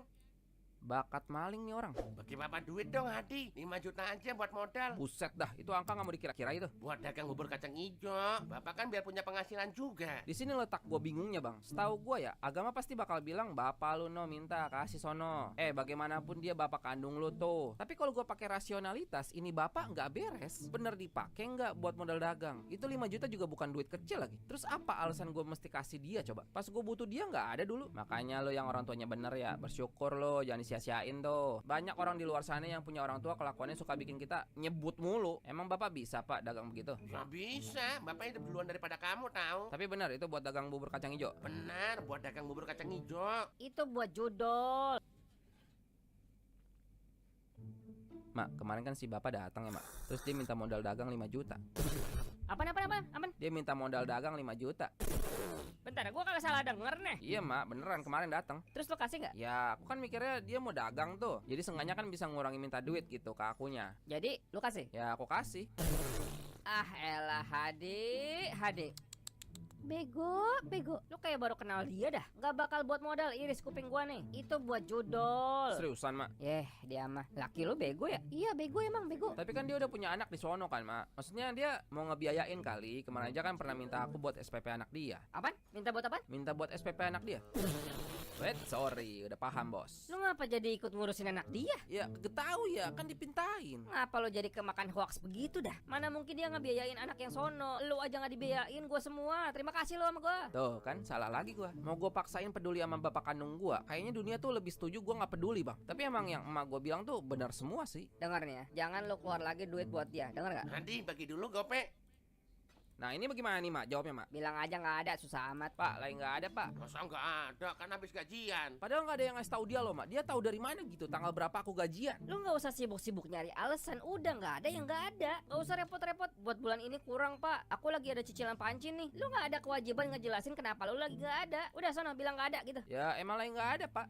Sama orang tua tuh nggak boleh bohong. Kamu kalau nggak ada bapak nggak ada kamu. Tuh senjatanya itu lagi, Mak. Dipakai mulu, itu skill ultimate. Bilang sama dia, tanggung jawab lu apa emang? Nabur doang sosokan punya jasa. Enggak, itu terlalu ekstrim. Kalau tugas lu nabur doang mah, kambing juga bisa no. Nggak mungkin dong. Aku ngomong begitu nggak mungkin dong. Bapak Stop, please, Mak. Jangan suruh aku durhaka, ya Mak. biar dia ngerti. Enggak, itu nggak durhaka. Enak banget cabut berapa puluh tahun tiba-tiba manen lu gede begini dari gua semua. Ya udah, coba mungkin kata-katanya lebih disopanin gitu lah, Mak. Bilang kata emak, kamu nggak boleh ngasih duit ke bapak lagi. Bener nih, gitu aja. Ya iyalah, hak sepenuhnya ada di emak lah. Pak, maaf nih Pak ya. Kata emak aku nggak boleh ngasih duit ke bapak lagi. Orang apaan sih? Kok ngatur-ngatur kamu dah? Tuh mulut belum pernah gue colok pakai sapu. Sabar, sini lu. Aku ngomong apa? Sabar.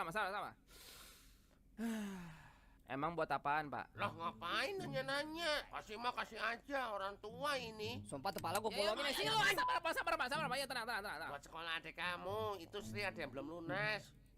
Ya terus kenapa anak gue yang mesti pusing? Udah, Mak. Udah, tenang, Mak. Aku tahu mesti ngomong apa, Mak. Nih, Pak. Nah, ini baru anak berbakti, jaminannya surga, Nak. Bego. Sekarang dunia gua kayak kebalik, Bang. Kalau biasanya orang stres di tempat kerja, tenang di rumah. Gua tenang di tempat kerja, stres di rumah. Stres takut kedatangan lagi si bapak paling punya jasa. Di satu sisi kan gue juga nggak enak sama bini gua ya. Kita kan juga punya cita-cita mau nabung rumah, kendaraan. Tapi faktor X-nya ada aja, datang dari si bapak paling punya jasa. Minimal hari ini kayak nggak usah datang gitu, pengen istirahat. Kenapa ya setiap kali gue ngomongin dia, tau orangnya datang gitu. Umurnya bakal 500 tahun kayaknya orang. Ya bentar. Lah, Sri. Maaf ya bang, sebenarnya Sri juga malu. Bulan depan kan di sekolah ada ujian. Sri disuruh ngelunasin cicilan uang bangunan. Kalau enggak, Sri nggak boleh ikut ujian. Emang bapak nggak ngasih duit? Enggak, papa mah gitu bang. Kalau mama udah nanyain bilangnya nggak ada, gitu doang. Lah kan dia udah dagang kan? Dagang apaan? Dagang bubur kacang hijau. Nggak pernah, papa di rumah mulu. Kalau keluar paling main ke pos nongkrong doang. Berarti benar gue yang bego ya bang. Kalau bini gue tahu pasti habis gue nih. Kayaknya gue sekarang udah bisa ambil keputusan. Sampai kapanpun gue nggak bakal peduli lagi sama dia. Benar-benar nggak akan peduli lagi. Urusan gue kan sama bapak gue bang. Jadi akhirnya adik gue tetap gue bantu biar bisa ujian sekolah. Tapi gue diam-diam sama bini gue. Bukan gue takut dia marah sih, tapi gue nggak enak sama dia. Ntar dia kecewa banget lagi, duit kesono mulu. Buka ay. Mau ngapain pak? Lapar, ada makanan. Taruh. Berhenti dulu. Lihat nggak? Itu lantai kotor diinjak-injak. Oh iya, maaf. Bapak makan di rumah aja pak. Di sini lagi nggak ada. Pelit amat. Biasanya juga minta makan bapak di sini. Bubur kacang hijau udah dagang belum? Belum, masih bikin dulu gerobaknya. Ya udah bapak pulang sono sekarang, bikin gerobaknya sampai jadi. Masa bapak nggak boleh makan sih? Bapak pulang sono, bikin gerobaknya sampai jadi. Sama orang tua tuh jangan pelit. Ya bapak selama ini ngerawat aku nggak? Tahu nggak bapak aku banting tulang kayak gimana selama ini? Tahu nggak? Bunda, aku takut. Ya sini sama bunda. Iya, bapak emang pernah bangsat. tahu bapak, tapi orang tua tuh tetap orang tua. Enggak, bapak bukan orang tua aku, Pak. Anak kurang ajar lu, durhaka, anak durhaka. Hati gue kayak nyesek ya, digituin sama bapak gue sendiri. Masa sih gue salah kayak begini? Kejadian kemarin jadi ngefek ke hidup gue dah bang. Kepikiran mulu anjir. Gue salah gak sih kayak begitu sama bapak gue? Masa gue gak boleh punya pendirian? Harus selalu mau aja gitu diseenakin orang tua? Kan orang tua juga manusia, bisa bikin salah. Kalau lo mau cerita, cerita aja, nggak apa-apa. Dah, ngapa lu? Kelihatan kok itu muka nekuk aja dari tadi. Bukan orang lain, gua tenang aja. Itu bapak gue, berantem gue kemarin. Waduh, kenapa bre? Habis bohongin gue dia, pusing gue. Yang sabar ya. Gue bingung dah bre, gue tuh harus bagaimana ya? Bapak gue kan udah ninggalin gue dari kecil ya. Terus datang lagi waktu gue udah mandiri, tiba-tiba minta biaya sama gue bingung dah. Bingungnya apaan? Ya bingung anjir, jujur aja gue tuh milih gak mau ngedengar apa kata agama ya. Dari kecil aja kita dididik harus berbakti sama orang tua. Agama kan pasti ngomongnya kalau mau masuk surga bakti sama orang tua, atau kayak sampai mati juga itu bapak kandung elu. Tapi secara rasional bapak gue modelannya begini. Sekalipun gue pura-pura bego dah, dia dulu gak pernah ninggalin gue gitu. Lupain aja udah semua gitu kan. Sekarang pun dia masih belum berubah, jadi aneh kan. Masa agama nyuruh gue pura-pura bego mulu sih? Oh, gua ngerti. Sebenarnya agama tuh rasional bre. Malah agama tuh harusnya selaras sama rasional. Karena kan itu pedoman hidup kita. Yang dari tadi lo ngomongin itu hukum agama. Padahal agama itu gak cuma soal hukum bre. Kalau agama cuma ngomongin hukum, pasti lo bakal kaku hidupnya. Anak wajib berbakti sama orang tua. Artinya semua yang orang tuanya mau harus diturutin. Kalau bapak lo pengen main cewek, lo bayarin gak? Ya enggak lah anjir. Nah kira-kira agama nyuruh lo bayarin gak? Ya harusnya enggak kan. Iya, karena agama itu rasional. Berarti gue nggak usah biayain bapak gue lagi gitu. Nah ini yang terjadi kalau lu pakai rasional doang, nggak pakai agama. Oke. Berarti agama sama rasional itu harus seimbang gitu ya? Bukan agama sama rasional seimbang. Rasional kita ini harus nyender sama agama bre. Gitu. Langsung ke spesifik deh. Bapak lu suka minta biayain apa aja?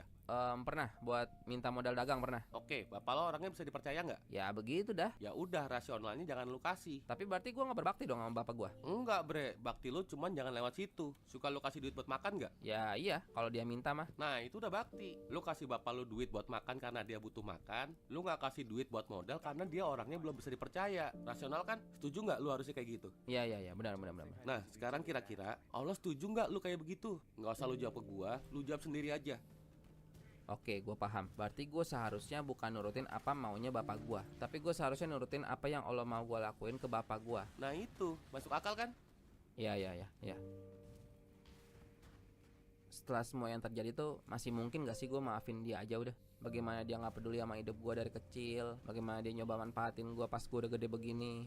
Berat, tapi gue ngerasa harusnya begitu sih. Sebenarnya gue selama ini tahu rumah bapak gue di mana bang, cuman males aja gue kunjungin. Dia datang ke rumah gue aja udah males banget, gue ini lagi ngedatangin dia. Tapi kayaknya nggak ada salahnya deh. Kali ini gue coba buat agak tegas sama dia. Bukan buat durhaka, tapi nyari jalan buat nganggap dia jadi bapak gue beneran. Assalamualaikum, Pak. Ini Hadi. Assalamualaikum. Mas nyari Pak Dadang ya? Iya, ini lagi nggak ada orang mas. Dari pagi kayaknya udah nggak ada orangnya deh mas. Oh, anaknya yang cewek juga ya lagi sekolah? Iya lagi keluar semua. Sekolah? Iya kan, sekolah? Yang Sri itu? Iya. Perasaan dia udah putus sekolah dari SMP dah. Dulu mak cerai sama bapak tuh kenapa sih mak? Lah ya apalagi, kabur dia pergi. Bukan sih, maksudnya apa emang dia pergi nggak balik-balik aja atau ada balik sebenarnya tapi akhirnya cerai juga gitu? Lo mau tahu? Gak usah deh, ntar lu tambah benci sama dia. Ih, pengen tahu mak, kan itu bapak aku mak. Dia ada balik waktu lu 3 tahun. Lu udah gak inget kali, dulu masih kecil banget. Terus ngapain dia? Minta rujuk. Oh, terus kenapa emak gak mau? Lah gua mau, gua terima lagi. Yang gua pikirin kan elu, biar lu punya bapak. Nangis-nangis, minta maaf, nyesel selama ini udah salah. Ujung-ujungnya malah minta jatah. Buset dah, berarti terus cerainya kapan? Besokannya. Lah, maksudnya rujuk, terus enak-enak, terus besokannya langsung cerai lagi gitu? Ya orang besokannya baru cerita, dia udah nikah lagi di kota. Aduh, pusing mak, sama yang sekarang nih. Enggak, beda lagi. Beda lagi? Aduh, ya Allah, aduh pusing. Ya gue minta cerai lah, dikira gue apaan, barang kali. 3 tahun baru pulang, minta jatah doang, terus pergi lagi. Bapak lu gak waras, Ti? Jangan bilang dari yang ono ada anak juga. Ada. Aduh mak, pusing mak. Aduh ya Allah, berarti aku punya berapa adik mak? Ya itu, segitu yang ketahuan mah. Yang gak ketahuan gak tahu dah. Oke, pertanyaan terakhir. Menurut emak, aku harus berbakti gak sama dia? Enggak. Gue lahir sebagai anak yang ditinggal sama bapak gue dari kecil. Kayak hidup gue gak penting amat ya di mata dia. Tapi ternyata kalau kita ngarap sama manusia, capek sendiri sih. Dia boleh bapak gue, tapi Allah itu Tuhan gue. Dia lupa sama gue, tapi Allah ingat sama gue. Sekalipun gue harus anggap diri dia itu penting di hidup gue, itu bukan cuma gara-gara dia bapak gue, tapi karena Allah yang jadiin dia bapak gue. Orang tua itu jenisnya beda-beda ya bang, gak semua bisa dipukul rata emang. Ada yang permintaannya mesti diturutin, ada yang jangan. Tapi yang pasti keputusan yang gue ambil, entah itu nurutin dia atau gak nurutin dia, itu semua bakal jadi tanggung jawab gue nanti di hadapan Allah. Itu gak bikin gue khawatir bang, justru bikin gue tenang sekarang. Artinya insya Allah ya, Allah bakal tolong gue gimana caranya ngadepin bapak yang modelnya kayak begini. Bagi dulu deh 2 juta, itu orang balik mulu ke rumah, nagih mulu. Aku mau bayarin, tapi satu syarat pak, bapak berhenti dulu judol. Anak sih ngasih syarat, songong. Aku ada segini nih paling. Apaan nih cepeceng begini? Ini mah habis buat makan doang. Iya emang buat itu pak. Bapak kamu nih lagi ngutang sama orang. Emang mau bapak mati masih ngutang? Nggak bisa pak, maaf ya. Duraka kamu, duraka. Apaan nih cepeceng doang, najis. Kalau dia meninggal duluan masih ngutang, insya Allah gue lunasin bang. Tapi gue gak mau bilang begitu supaya dia gak ngegampangin gue. Biar dia mikir, udah jangan judol lagi. Justru dengan gue gak mau ngasih dia sekarang, itu bentuk usaha gue nyelamatin dia dari judol. Kalau dia taunya gue gampang dipintain, gak berhenti-berhenti judol dia. Itu bentuk bakti gue yang asli. Kalau nanti di hadapan Allah gue ditanya tentang hari ini, kenapa gak ngasih 2 juta itu ke dia, gue bakal jawab, gue lagi pengen berbakti sama dia. Agama itu emang rasional. Apapun yang lo lakuin ke dia, itu lo bakal bawa mati, bre. Dan apapun yang gak lo lakuin ke dia, itu juga bakal ditanya nanti. Kelakuan dia bisa jadi pertimbangan lo gak nurutin apa yang dia mau. Tapi jangan lo jadiin alasan gak ngelakuin apa yang harusnya lo lakuin. Keberatan gak sih gue ngomongnya? Iya, gak ngerti gue. Maksudnya tuh gini, lo gak diurus sama dia dari kecil, gak menghilangkan kewajiban lo berbakti sama dia. Jadi lo tetap peduli sama dia, tetap nyoba lurusin dia sebisa lo. Bukan karena dia bapak lo, tapi karena Allah jadiin dia bapak lo. Gue kadang suka mikir bre, terusin aja gak sih ngilangnya? Gak usah balik-balik sekalian dari awal. Jadi kewajiban gue berbakti sama dia jadi hilang kan? Nah nyatanya enggak kan? Itu bukan kebetulan itu. Allah yang jodohin lu ketemu lagi sama dia buat nguji lu bre. Jangan mau kalah sama dendam. Lu bisa kok ngadepin dia. Lu punya kemampuannya. Allah udah jamin. Allah yang kasih kemampuan. Maaf ya bang, bapak yang suruh ngomong begitu. Berarti benar, kamu selama ini emang udah putus sekolah? Iya. Abang udah tulus loh. Kok kamu tega? Iya aku minta maaf, aku bener-bener minta maaf bang. Aku disuruh sama bapak. Bapak tuh udah uring-uringan bang di rumah. Barang-barang dijual-jualin. Mama juga udah minta cerai. Aku nggak tahu bang mesti gimana. Bapak itu belum mau berhenti judol. Kalau abang tolongin semua sekarang, itu cuma nambah masalah doang. Justru itu buruk buat bapak. Terus gimana dong bang? Aku nggak tahu. Ya udah. Besok abang ke rumah ngobrol sama bapak ya. Sekarang tugas gue cuma ngelakuin apa yang Allah mau aja, bukan apa yang bapak gue mau. Seandainya apa yang bapak mau itu sama kayak apa yang Allah mau, ya udah selesai di situ. Tapi kalau beda, gue cukup ngelakuin apa yang Allah mau aja. Dan sekali lagi, bukan gue jahat sama bapak, tapi justru itu cara berbakti gue yang benar sama bapak. Assalamualaikum, bapak. Pak. Astagfirullahaladzim. Termasuk saat dia udah meninggal, cara gue berbakti itu tetap dengan cara ngelakuin apa yang Allah mau aja. Kalau gue nggak mau lakuin, ya itu gue bakal ditanya. Mumpung gue masih hidup, gue mau berbakti. Gue mau minta ampun sebanyak-banyaknya sama Allah atas dosa-dosa gue dan dosa kedua orang tua gue.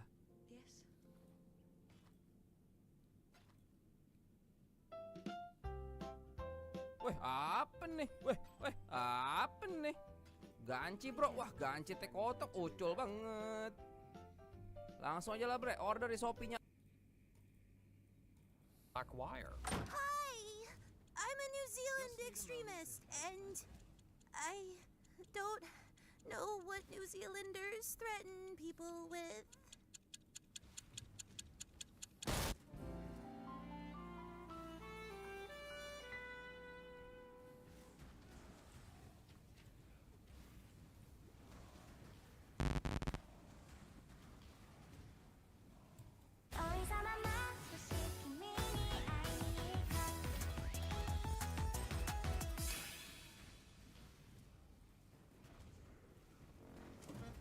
What is this?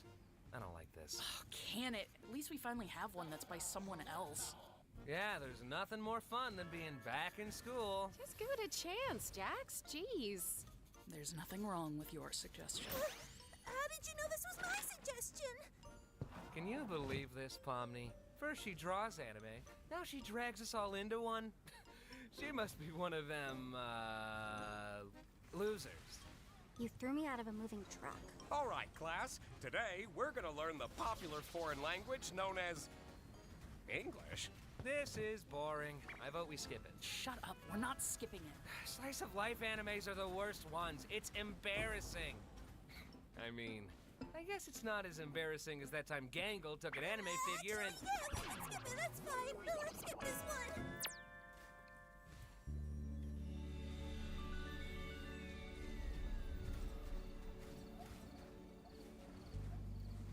Are we just chilling for this one? Can I finally relax? I guess so, but I prefer a little bite to my adventures. Then why don't you help yourself to a sandwich? Here. Thanks. Do you think Gangle is actually capable of being happy? What? I don't know, like her comedy mask still breaks every day. Does she think hanging out with Zubul is gonna magically fix that? Maybe. She just doesn't want to hang out with someone who's mean to her all the time. She likes when I'm mean to her, though. I didn't think you cared about what other people like. I just... No, yeah, you're right. I don't. Do you have any actual friends? Not anymore. Oh, wait, no. I'm sorry. I wasn't talking about that. That wasn't meant to be. Hey, Kinger! Did you see the fireflies all the way over there? What was that about? It's nothing. You have that. Who cares? You may go. Doesn't she get on your nerves sometimes? I mean, she's nice to everyone. I don't know. I think she tries way too hard. Like, we're stuck in... Why are you always pretending everything's always fine? Like, if you tell someone they're loved and appreciated every day, it just kind of loses all meaning. It just feels like she's trying to take advantage of you, you know? I don't know. Also, she's dumb and she looks weird. Think we all look weird. Excuse you. This is what peak male performance looks like. My ears and tail are kind of the pinnacle of masculinity. You don't have a tail. What are you talking about? Yes, I do. What the? Where's my tail? How long have I not had my tail? I have never seen you with a tail. When would that have even... They look happy. They do, don't they? You think after this, maybe we could... Wait a minute! That's a bad thing! Explain to Daddy Bubble how bad thing. I think that... Don't say that. I think they're enjoying the suggestion box adventures more than the me adventures. What should I do? You should die. You should throw a beach party. Why do you swear now? Ugh, forget it. Let's go to an intermission. Intermission time.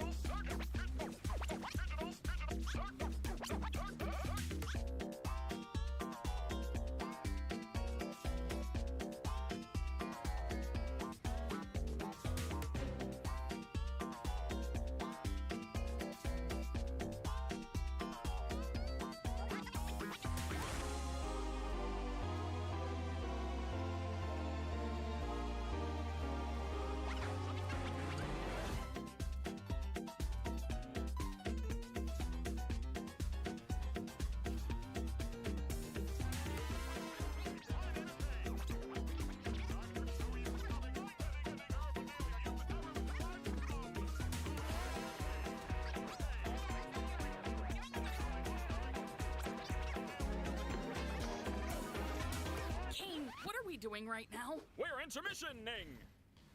Why? Hello? And now back to the show!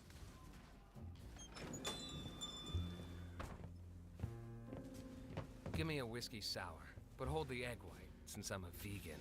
What? I hate this! How is this even possible? I thought Kane couldn't...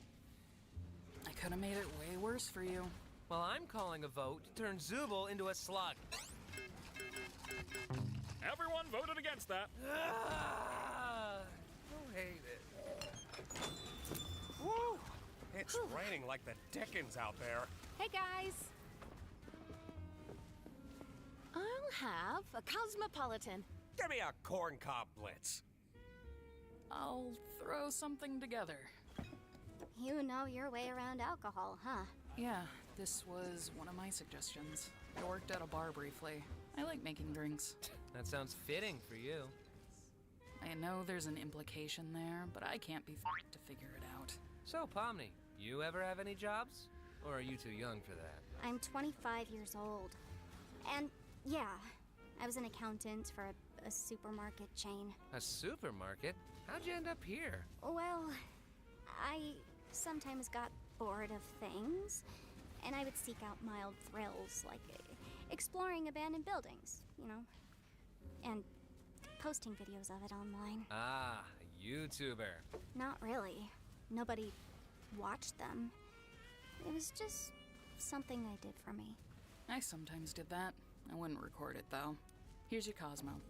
Thanks. Hiding something. You'd know all about that, wouldn't you? What's your story, then? Ah, I thought you'd never ask. Well, after my lung cancer diagnosis, me and my junkie associate from a chemistry class I used to teach I figured. How about you, Gangle? Hey, I wasn't done. If you're gonna make shit up, at least be creative about it. I know what you're referencing.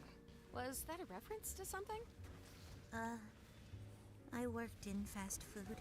You've done more than that. What about your art? I was in community college for graphic design, but I dropped out. I didn't really pursue art much after that. Hey, I'm always down to make art together if you want. Oh, I didn't know you were an artist too, Zubal. Yeah, I was a tattoo artist for a couple years. A bartender and a tattoo artist? You're killing me here, Zuby. What do you mean when you say that? Do you have, like, an actual point, or are you just talking? I'm just having fun. I forgot you hate fun. Fun isn't the thing I hate. I guess I'll go now. Oh, jeez, where to start?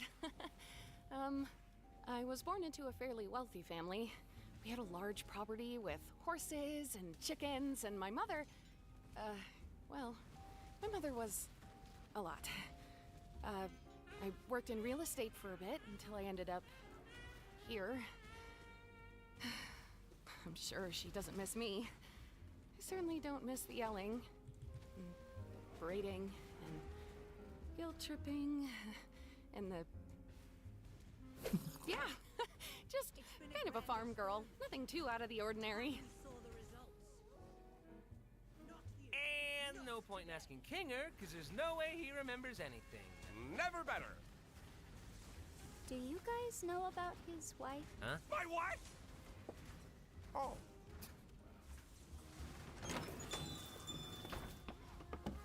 Up. What? That's disappearing guy. That's just what he does. I see. From a previous adventure? Yeah, God, Pomni, you didn't know that? I'm ignoring you. By the way, Pomni, sorry about the whole president thing. I just thought it'd be funny. Are you apologizing? What's happening? Just ignore him. Apology accepted, I guess.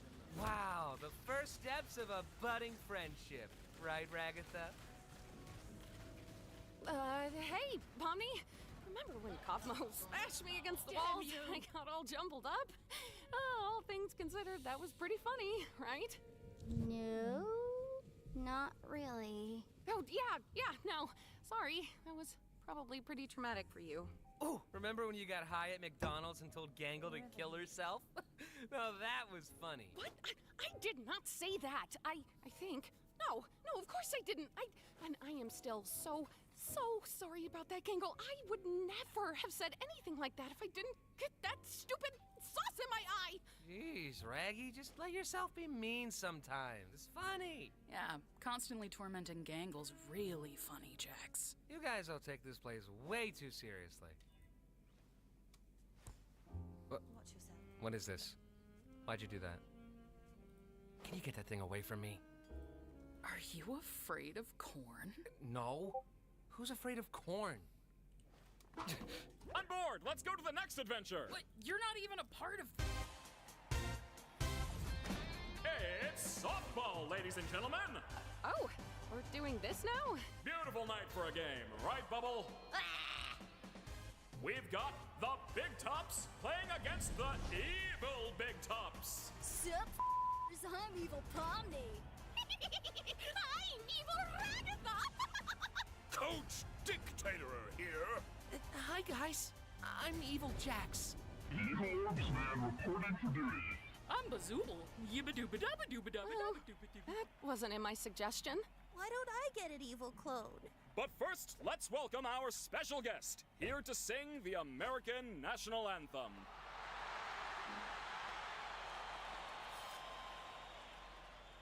Oh, say.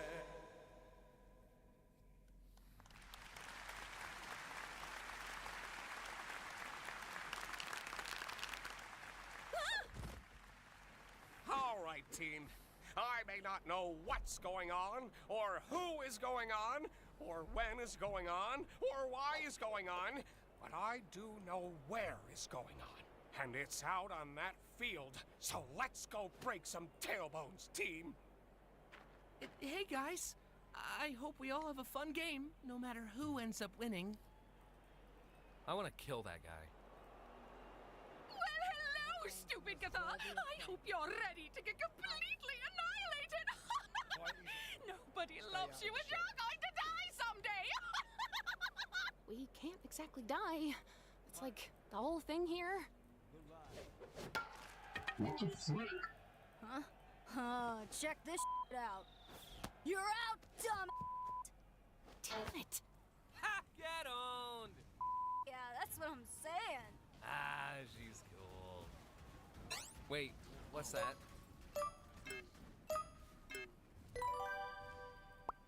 What the heck?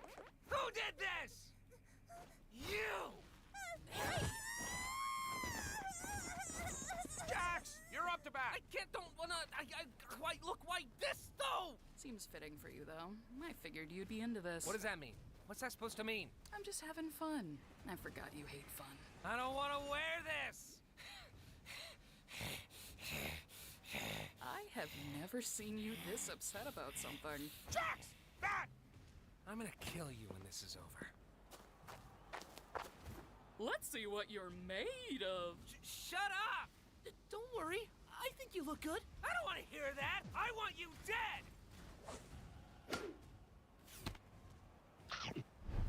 Well, guess there's no more ball. We're done. Wait, I got this. What? Hey! Sorry, Zubul. It's just the perfect regulation softball size. We're not playing baseball here. An emperor must know precisely where he stands. I'm not doing this anymore. Wait, Jax! What about where is going on? Can't believe I hit it right to her. I'm supposed to be better than that. Sorry. I should be a better sport. Not to, like, agree with Jax or anything, but there's nothing wrong with showing your negative emotions. That's pretty normal. I don't know. I don't want to be a jerk or anything.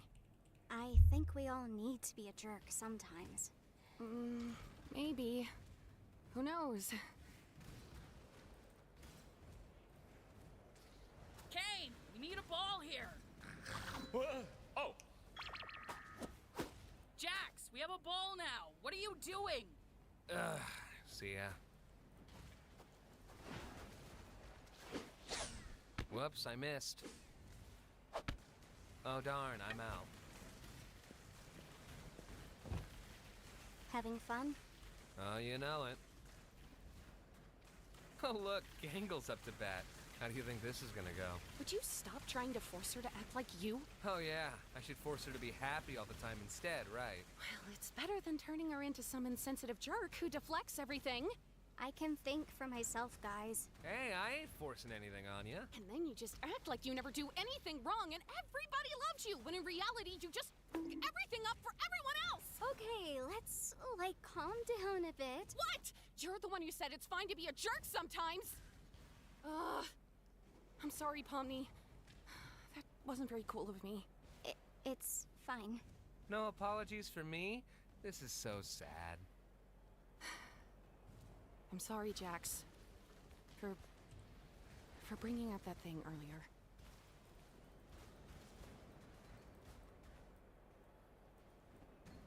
So, you wanna talk about that? I'm in a maid outfit. What do you think?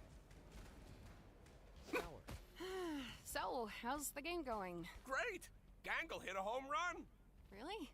Yeah, your instructions helped me a lot. Huh.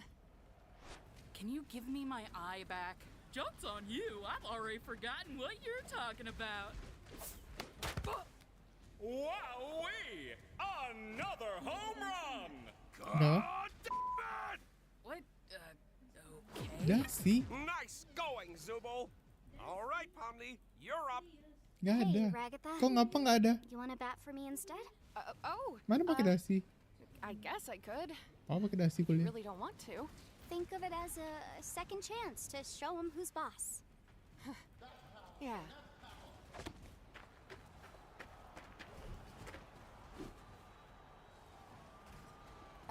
Bazowie Zoo-Weewa! Another home run! And that makes 3 home runs in a row! The Big Tops win! That's not how softball works. Well, that's how my softball works. We're done. Hooray! Man, we didn't even get to bat. You did it, Ragatha! We won! I mean, I guess. Good job. Whatever you did. Huh? Oh yeah. Good job, team. Huh? Oh, cool. I'm not a vegan anymore. Oh, hey! Wait, what are you... What is going on?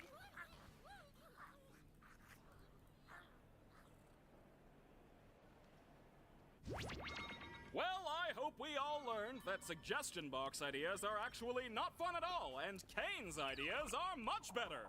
Well, some of them were pretty okay. I kind of liked the low stakes ones. I thought the first 2 were awesome. The rest, eh.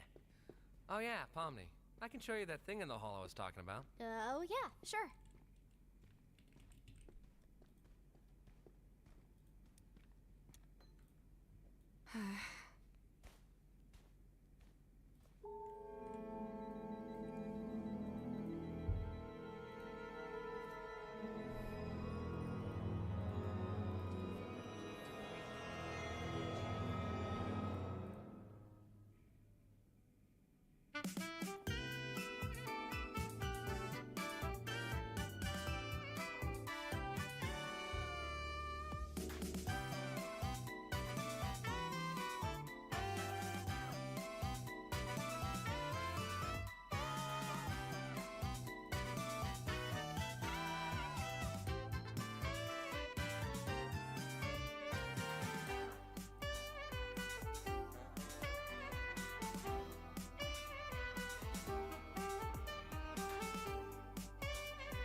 Oh. I lost Kinger, but I got him down to 1 life. I lost a life, but I got us down to 1 kinger. How'd you let her take a life? Come on, man.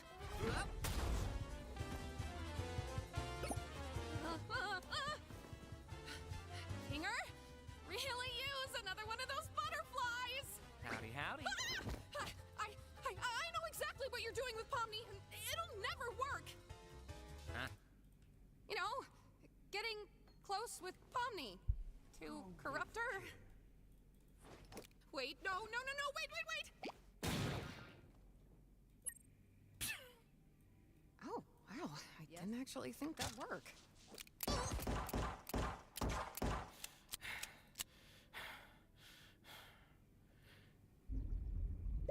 Huh?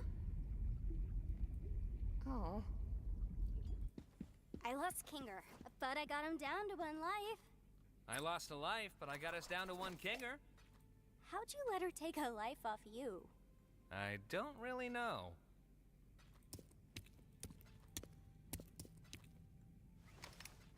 Hey, I found this AK thing. If we can't find the Tommy gun, will this work? Yeah. Do you think Jax is gonna be mad that I didn't team up with him? I wouldn't worry about him right now. It's all just a game in the end. It's Jax, though. He probably wants revenge, and he's gonna make it painful. Hey, you deserve better than thinking about him when he's not even here.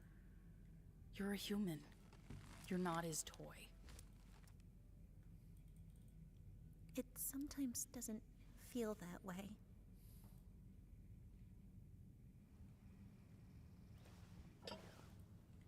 These Avatar gimmicks, huh? Makes you wonder why no one else got them. I just wish that... How are you supposed to like a part of yourself that just makes you worse than everyone else? 'Cause it exists. It's a part of you that's real. And the only you that you should care about is the real you. You have to choose to love yourself, even if it doesn't make sense. It's not natural, it's intentional. Have you ever had to make that choice? Huh? Sorry, I mean, of course not. You're Zubul.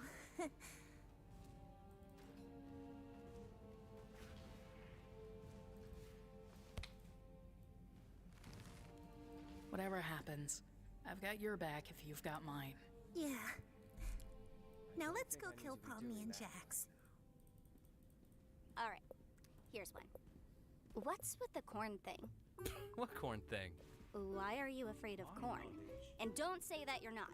You literally jumped out of your seat twice when you saw some. Not gonna let me out of this one. Well, I don't know, it's got a bunch of little pods on it. Looks kind of like an egg sac or something. It's gross. Makes my skin crawl. Interesting. Do you have like a type of trypophobia? What's that? The fear of lots of little holes. Yeah. Okay. How about pomegranates? Awful. I'm learning a lot about you today. Let's not forget we're here to kill people. We still need to find out where Nutso went before we can rest easy.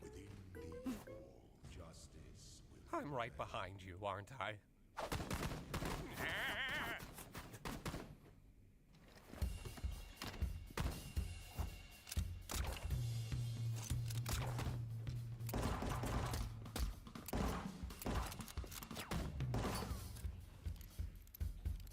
There he is!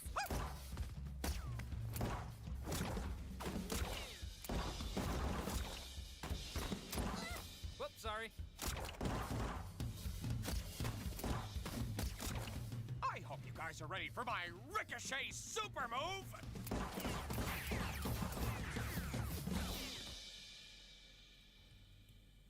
Oh, here's the light.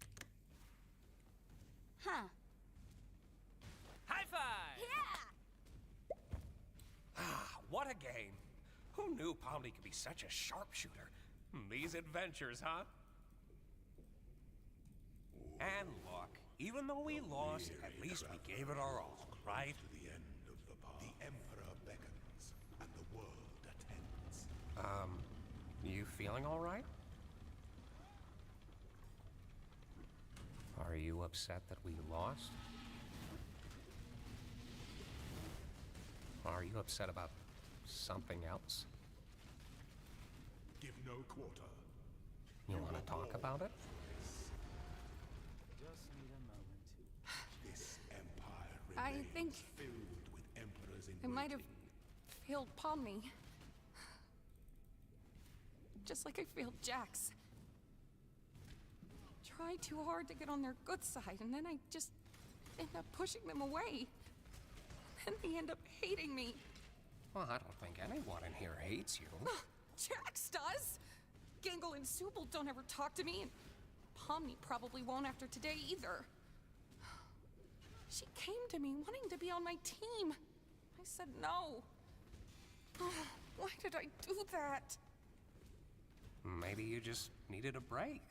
It sounds to me like you put a lot of pressure on yourself to be there for everyone, and when you're not, you beat yourself up for it. You said you failed Pomni. Why do you feel that way? I don't know. I feel like every day we're drifting further apart. Like she's seen through all my tricks and doesn't trust me anymore. Before I know it, she'll be a different person. One who doesn't even want me around. The way I see it, relationships are two-sided, and sometimes it doesn't make sense to do all the heavy lifting when the other isn't in the mood. We all go through and deal with things differently, and sometimes you just need to let people do things their own way, as long as you're still there when they need you. Giving someone space should never be the same as giving up on them. I don't even know what I want. I just want everyone to be happy. And I don't want people to hate me. Do you hate yourself? I hated myself. I couldn't help but hate myself for the things I thought I was responsible for. I thought I'd lost everything. But then you showed up. And my outlook just changed. There are always ways to show you care without ruining yourself over it. You need to look out for yourself in all this, too. I don't get it. So often nothing you say makes any sense, but then you have these moments where you... I don't know. How do you do that? How have you been around for so long? I guess I just have a resilient mind.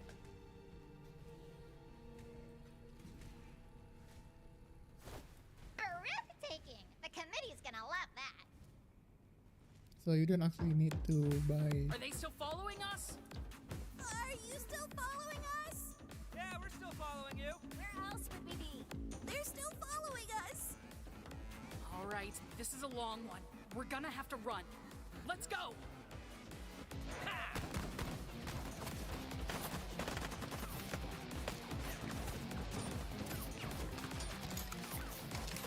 Oh, we got so unlucky with the drops here. It's time. Why'd you stop shooting? You out of ammo? Why'd you stop? You out of ammo? Pomni, got any ammo left? I have one in the cylinder and one sniper round, but no sniper rifle. Crap.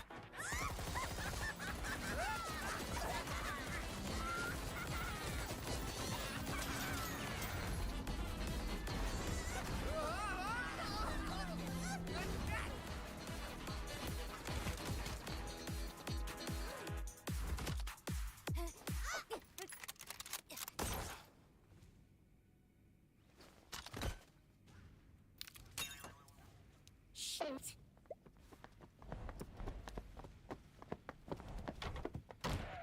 You're just gonna hide in your room? Coward!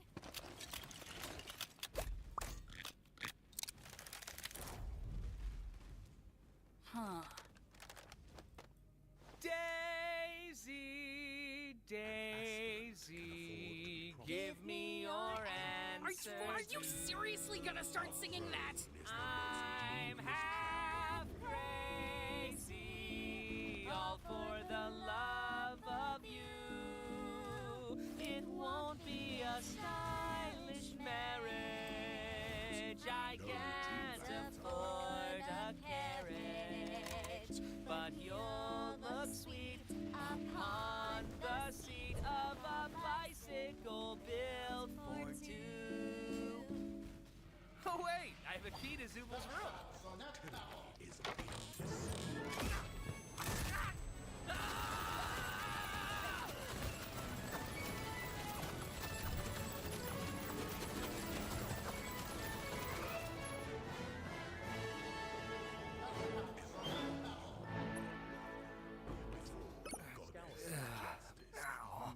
I can get him. Wait! Trust me, partner, I got this. Embrace our gifts and rise.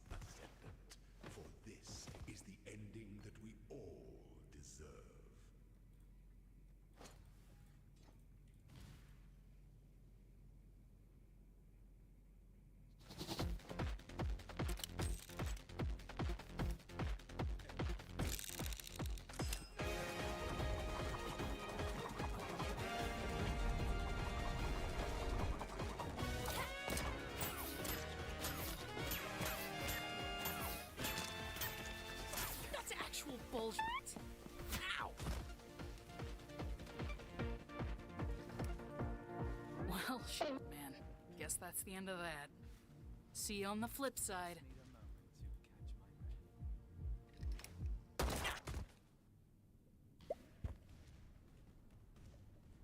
What? We did it! We make such a good team.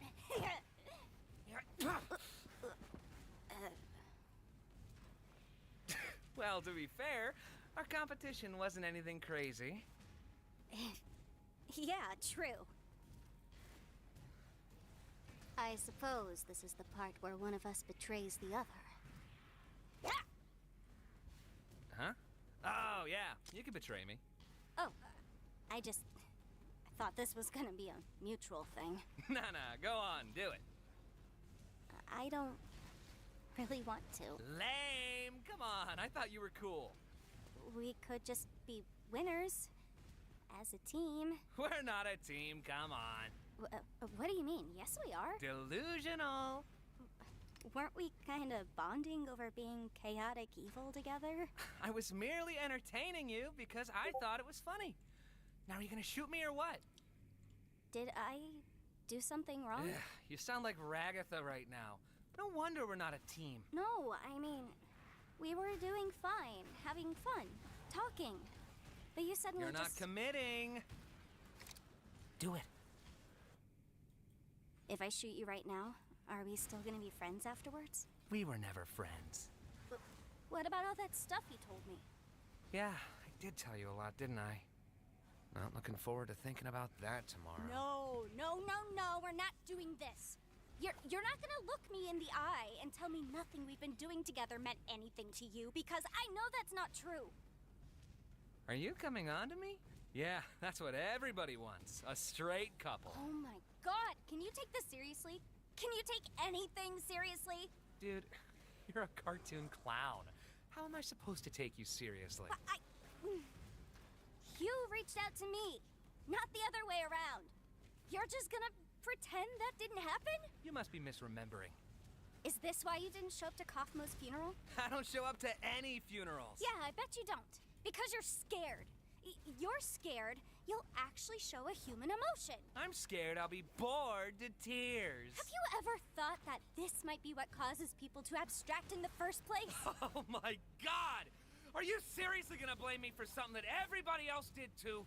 You didn't even know him! You don't even know what people are like before they abstract. They are not pleasant to be around. Like at all! You... I'm sorry. I'm sure you are. Ooh, man. This was all sorts of embarrassing, huh? So, you gonna shoot me or what? What would you do if I abstracted tomorrow? Submit, heretic! I'd move on. I'd probably forget about you. Okay. Just need a moment to catch Okay.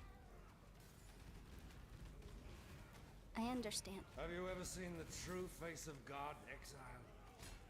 Frankenat from the Light of Divinity! Jeez, you really can't take a joke, can you?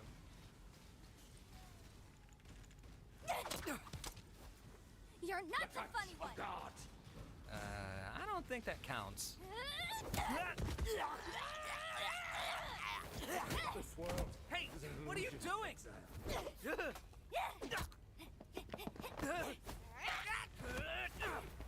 Fight back! Are you crazy? I said fight back! Stop! What's wrong with you? Why didn't you fight back? Oh, here we go. Here we go. Because I didn't fight back, that means I secretly care about you? I'm just a misunderstood little chicken fetus in an egg that needs to be cracked open. Well, I am not. I do not care about you or anyone else in this circus in the slightest. End of story. You are my playthings, and I get joy out of making you suffer. I'm the one who causes pain for fun. If I led you on, It was just to make this part hurt you more. It's quite good. So yeah, I finished. There's nothing more to me. So please, just stop looking.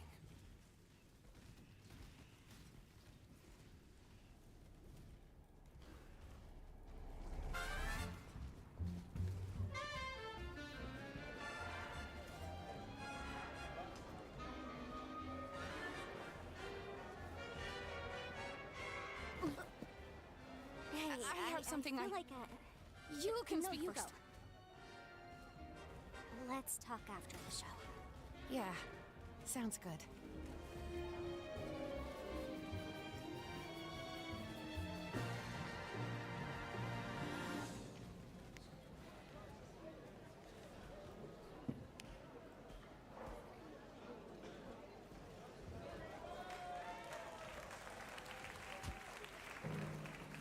Ladies and gentlemen, it's time for the Favorite Character Awards!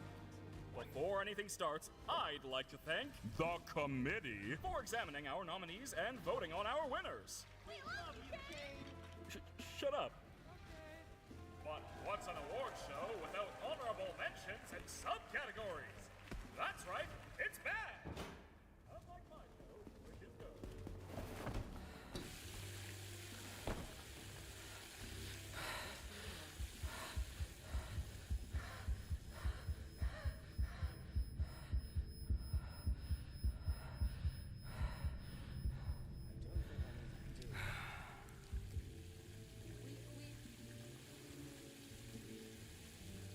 God, you look stupid.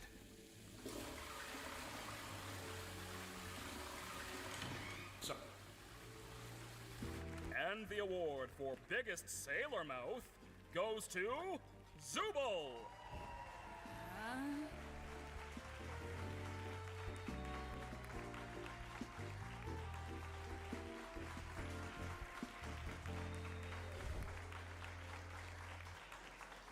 All right, folks, it's now the moment you've all been waiting for.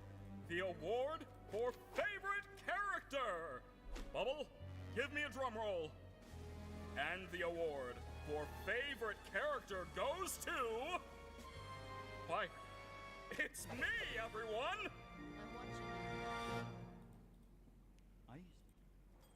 Oh, wait, I misread that. It's me.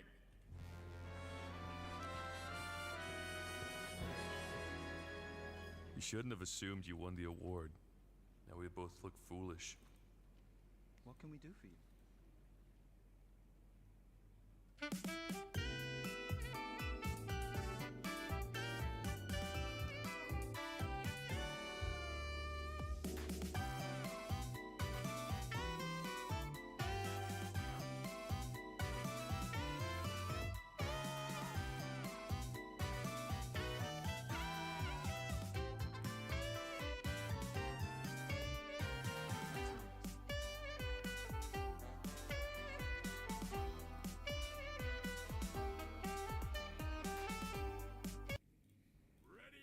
This Grand Finals match had some of the highest highs and lowest lows that we've ever seen in Valorant. Many even consider this the greatest Valorant match of all time. This is VCT Lock-In, where Riot's partner teams from around the globe gather in Brazil to face off in a brutal single elimination tournament. A single loss means flying back home. This is a tournament with no second chances. But Fnatic, a super team from Europe, exceeded all expectations. They dominated their way to the Grand Finals without dropping a single map, but a curse looms over them. 2 years ago, Riot held their first ever international tournament in VCT Masters Iceland. Fnatic made it to the Grand Finals, but lost to Sentinels in a 3-0 fashion. Ever since then, Fnatic began choking at international events. They would always fall short when it matters the most. Boaster, Fnatic's beloved leader in IGL, who has been with Fnatic since the inception of the team, has carried the weight of the curse for the past 2 years. He has never tasted an international victory. Now, for the first time in 2 years, Fnatic finally clawed their way up to the grand finals of an international event. This is a redemption arc, a chance for them to rewrite their narrative. But standing on the other side of the ring is none other than the reigning world champion, Loud. When franchising came and rosters were changed, Loud kept their championship core and brought on 2 rookies, Kawanzin and Tui's. There were questions as to how these rookies would perform, but in this event, they proved to everyone that they are world-class caliber. Loud tore their way through this tournament, only dropping maps to NRG and any squad centered around the previous Optic core into DRX, the kings of Korea, in the semifinals. Now, Loud find themselves in the grand finals with a chance to make history. No team has won back-to-back events before. Would Loud be the first team to do it? The first team to take a step towards creating a dynasty in Valorant? If there's a time to do so, it's now, because Brazil is Loud's home ground. The Brazilian crowd faithfully rallies behind Loud, acting as their headwind towards greatness. The series began and Fnatic started off strong. They won maps 1 and 2 in a convincing fashion. It was looking like Fnatic would sweep Loud 3-0. It was looking like Fnatic will win this entire event without dropping a single map. But then, Loud struck back. He watches for it. 2 remain. Make it 1. Jiggle of the movement. Everything to play for. And every player falling. Loud do it. Seizing maps 3 and 4. The question on everyone's mind, will Loud actually pull off the legendary reverse sweep? Will Loud be Valorant's first back-to-back champions? And is Fnatic still cursed to choke when it matters the most? The final map of this best of 5 begins. We enter Icebox. At this point, both teams have been dialed in, giving their 120% focus for over 4 hours already. Both teams are exhausted, but momentum was on Loud's side, and to Fnatic's dismay, the momentum carried into this final map. In round 12, the last round of the half, Loud on attack, Fnatic on defense. Loud have 4 players scaling up A site with a lurker in kitchen. Sada pops his killjoy ult, Durka peeks, dashes away. No kills found, he backs off while getting healed. The lockdown is about to pop. Fnatic need to evacuate the site, but Durka's in an unexpected off angle. Respect has to be shown. 1-for-1 trade. He overstays it. Lockdown activates, A site is Loud's. 3 players of Loud are on site, 1 lurker in kitchen. All of Fnatic are in spawn, playing full retake. Plant goes down, but Loud are feeling it. They want more. Kawanzin pops his sky ult. And it's time to let them loose. Corralling, finding their targets, pushing forwards. Kawanzin, nothing left unsaid, nothing left untold. And it's just a collapse. And Loud literally runs down Fnatic and farms them in their own spawn, closing out the half with a dominant 9-3 lead. Wait, did I just get hacked? What the hell? Ha, just kidding. That's impossible because our sponsor, NordVPN's got my back. NordVPN's mission is to make the internet a better place than it is today, where you can be free from online threats, censorship, and surveillance. But okay, let's say you're not worried about getting hacked, weirdo, but you want to play Valorant with a friend who's in a different region. You can easily change servers when you use a VPN. Or maybe your favorite show just got taken down at site or isn't available in your country. With NordVPN, you'll be able to unlock everything that you're missing. And that's just scratching the surface. There's so much more that NordVPN can do for you. So what? Berduaan dengan laptop daripada berduaan sama istrinya Pak Kades. Karena kecintaannya terhadap teknologi, dia sempat jadi hacker terbaik 2013 di Gunung Sitoli. Keahlian meretas CCTV, ngebobol Spotify Premium, dan ngetik 10 jari. Dia salah satu oknum yang mengamankan CCTV di rumah Sambo. Ising kali kau telur. Urusnya kerjaanmu, tai. Nah, kalau ini Joko. Orangnya memang aneh dan gampang marah.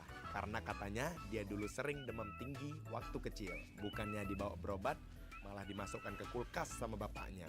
Urusan akademik, Joko jauh di bawah rata-rata. Tapi, kalau urusan kecepatan tangan, Joko nggak ada lawan. Kau dikasih tahu kok malah marah. Ya suka aku lah, gak sor, main. Apanya Glenn? Bekawan pun bisa berantem. Kalau udah keras sekali Glenn, main sama aku yuk. Hahaha. Awalnya misahin, malah dia yang emosi. Ini dia algojo kita, Syahril. Dia dilahirkan di Pusubuin. Pas mamanya lagi ngambil ilmu di sana. Walaupun tampangnya seram dan menakutkan, tapi dia punya hati yang lembut. Karena dia seorang pecinta kucing sejati. Ampun, Ril. Ayo, hah? 2 Glenn. Kami janji nggak akan ribut lagi. Ya udah, peluan.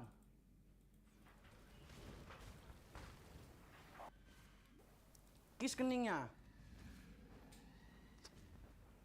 Bibirnya. Main kita yuk.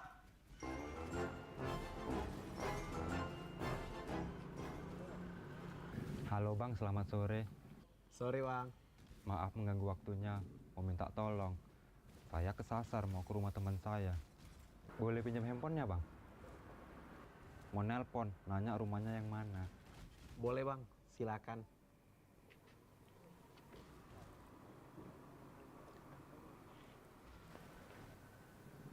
Halo Wak, rumahmu yang mana? Aku kesasar ini. Aku udah di pertigaan, dekat pohon besar. Kemana? Kiri. Oke, aku di jalan ini. Habis tuh? Kasihan kali abang itu ya. Mau ke rumah temennya aja, bisa kesasar. HP aku. Tapi nggak mungkin lah dilarikannya. Baik abang itu. Kelihatan dari wajahnya. Pasti dipulangkan itu nanti kalau udah ketemu. Anak-anak tai. Udah pada ngumpul semua ini? Nah, ini aku, Ilham Akbar Yuswa. Si ganteng dan pintar dari Tanah Karu. Otak dari segala kejahatan. Kami akan melakukan perampokan. Belum Bang, nyasar lagi kayaknya dia. Yaudah, kita mulai aja dulu. Ayo masuk.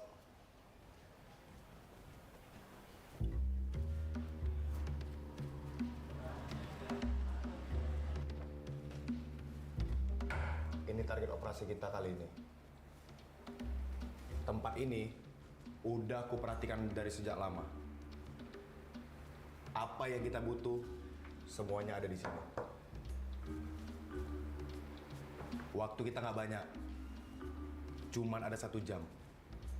Selebih itu, habis kita. Tepat jam 10, kita bakal beraksi. Aku, Joko, sama Yasman di sini. Nanti Joko bakal masuk untuk mengambil semua apa yang kita butuh. Dan kau Saril berjaga di depan tokonya. Ingat, jangan kasih customer masuk. Siapapun itu, halau semua. Ingat, halau semua orang yang mau masuk. Siapapun itu. Siap Bang. Selesai. Semua CCTV udah aku amankan. Cuma satu hal yang kurang. Kita perlu orang dalam. Tenanglah sahabat Nias Awa. Udah kupikirkan itu semua. Kita nggak butuh orang dalam sana. Kita butuh orang kita untuk masuk ke dalam sebagai karyawan. Dan udah kubuat. Udah kusuruh dia ngelamar kerja. Ini orangnya. Sorry ya kesasar lagi aku. Ini dia, Amri si muka polos. Hobi menggilakan orang tanpa kekerasan. Aman Bang, udah diterima kerja aku di situ. Good job, Amri. Joko, kok diam aja? Kayak mana tugas yang kukasih?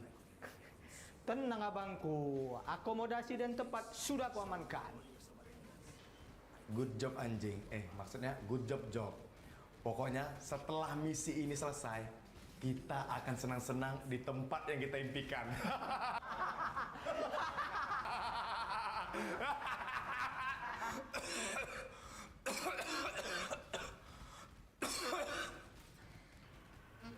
Yang mana lah rumah kawan abang itu ya?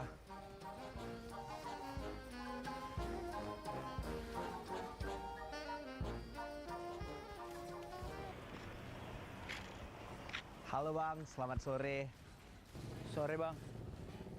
Maaf mengganggu waktunya. Boleh pinjam handphonenya sebentar? Aku kesasar bang, mau nanya alamat rumah temanku. Oh, mau hipnotis kaya? Tolong! Ada yang mau hipnotis!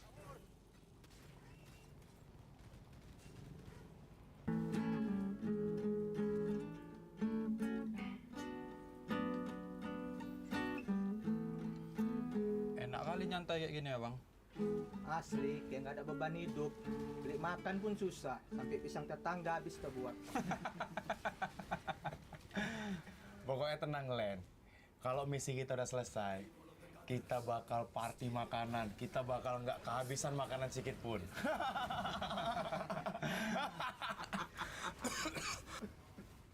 Tegukkan langsung, obat ini, obat. Sudah waktunya. Sebelum kita mulai, alangkah baiknya kita berdoa menurut agama dan kepercayaan kita masing-masing. Berdoa, dimulai. Berdosa pun berdoa dulu ah. Tapi ikutin aja lah, mana tahu berkurang dosanya. Berdoa selesai. Saatnya beraksi. Aku gerak ya. Vamos, vamos.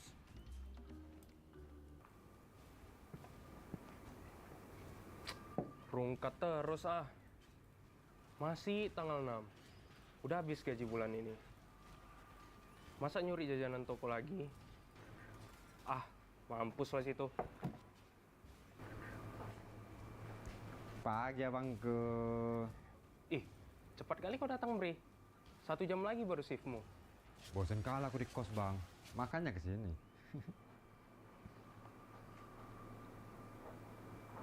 Belum tidur abang ya? Iya, Bre. Perkara bonanza bujang ini lah. Udah abang balik aja, aku gantiin. Ah, serius kau, Bre? Iya, lain kali kalau aku kecapean, gantian ya bang. Aman, Bre.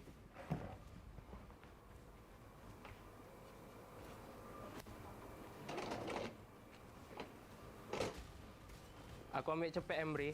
Nanti gue ganti. Aman bang.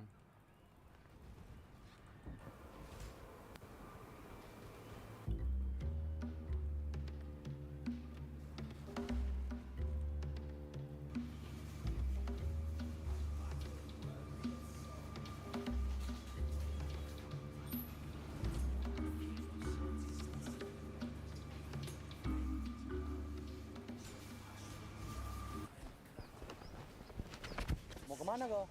Gak boleh masuk. Babon, aku kawanmu. Ngetes aja, Jok. Gas.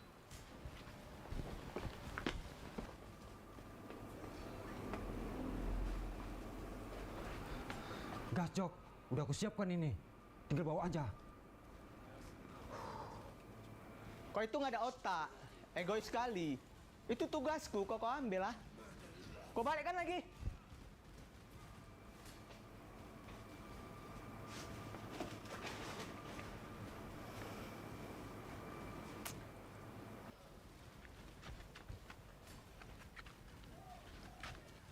Apa ya bang ini? Geser lah bang. Gak bisa masuk, udah habis jualannya.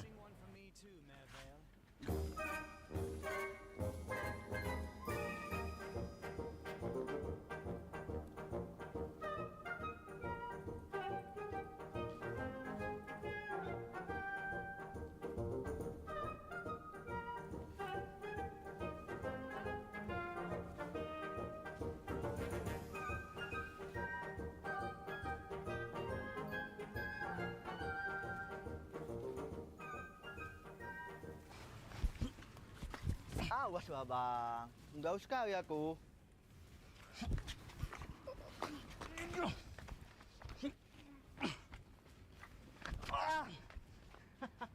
Maju kalian semua. Ih, kecampak dia.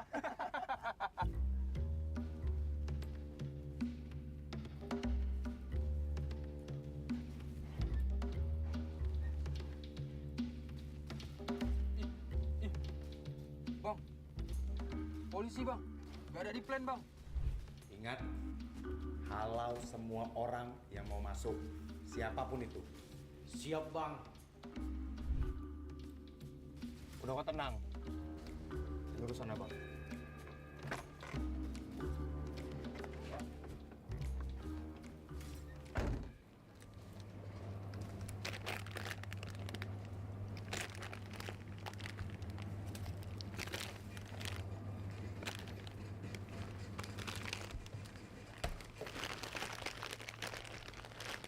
Bri, nggak ada jalan keluar lain. Ada polisi. Gak ada, Jok. Itu pintu satu-satunya. Aih, ketangkap lah kita ini, Bri. Nggak siap aku dipakai preman di penjara. Gampang lah nanti aku berak. 2B1G gloves.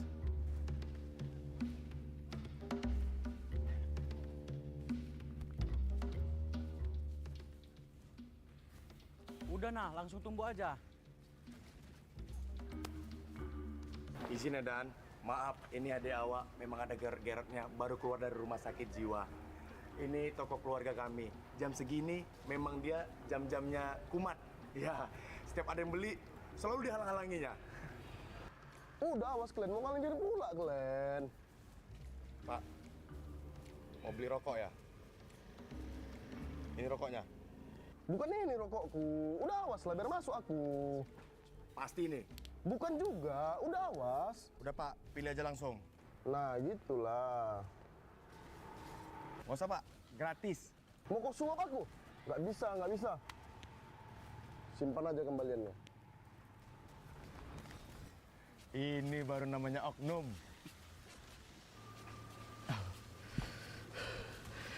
Selamat kita, Bri.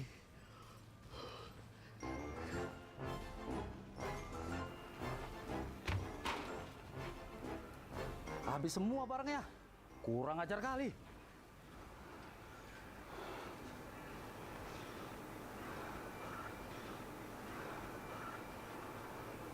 Kimaknya ini, nggak diangkat ya telepon aku. Udah aku tebak. Pasti nggak beres anak ini. Pencuri memang.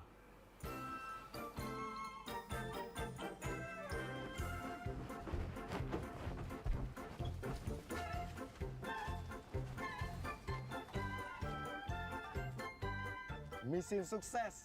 Good job. Kalian semua keren. Abang juga keren, berani menghadapi polisi sok jujur itu. Sampai terkencing Joko. Bersih-bersih ya, Bri.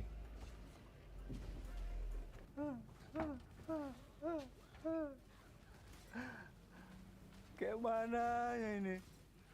Kalau kayak gini, bangkrut udah. Selamat pagi, Pak. Udah siang ini, bodoh. Bapak kenapa? Kau tengoklah ke dalam, Bri. Habis semua barang. Siapa yang ngambil? Si Irwan lah. Kan sip dia ini. Pantes lah. Disuruhnya aku datang lebih cepat. Untung keretaku mogok. Berarti berjebaknya aku ya. Pastilah. Udah lama direncanakannya ini. CCTV pun dimatikannya.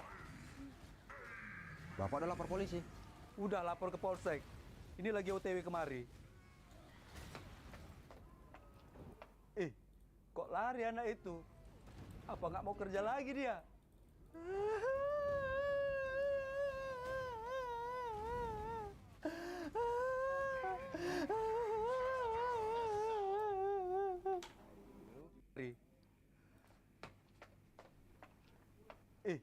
Kok lari anak itu? Apa nggak mau kerja lagi dia? Within every FNAF game, there is always a key gameplay element the player must use in order to fend off against the animatronics. In FNAF 1, you have your doors and cameras. In FNAF 2, you have your Freddy mask. And in FNAF 3, you have your audio lures. The fourth installment in the series, Five Nights at Freddy's 4, has a return to form to the original, once again using doors to fend off against the nightmarish animatronics in your home. Somebody in there. This is my own private domicile and I will not be harassed. Bitch.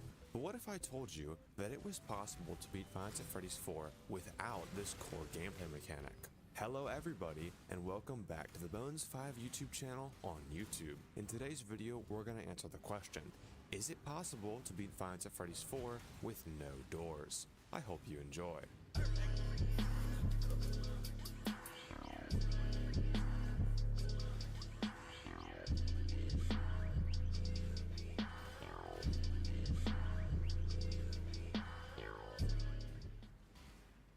The rules for this challenge are pretty simple.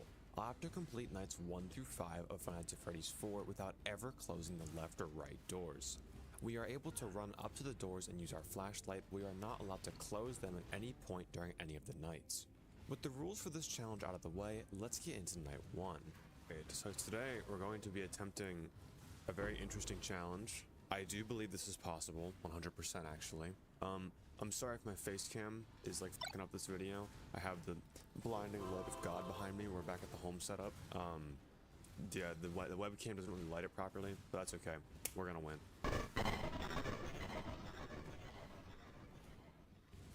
From 12 to 2 AM on night 1, no animatronics are active, giving the player some time to learn about the mechanics of the game. I'll take some time here to explain the basics of FNAF 4's gameplay and AI, but if you already know how this game is played, feel free to skip ahead to the next chapter. For the first 4 nights in FNAF 4, you face off against the My strategy for Bonnie and Chica going into this challenge was to go between the left and right doors as fast as possible and always have the flashlight on 5-second intervals. You see, when Bonnie and Chica try to move down the hallway when the flashlight is on, they will always fail their movement opportunities. To make this easier to visualize, take a look at this map I made of the FNAF 4 house.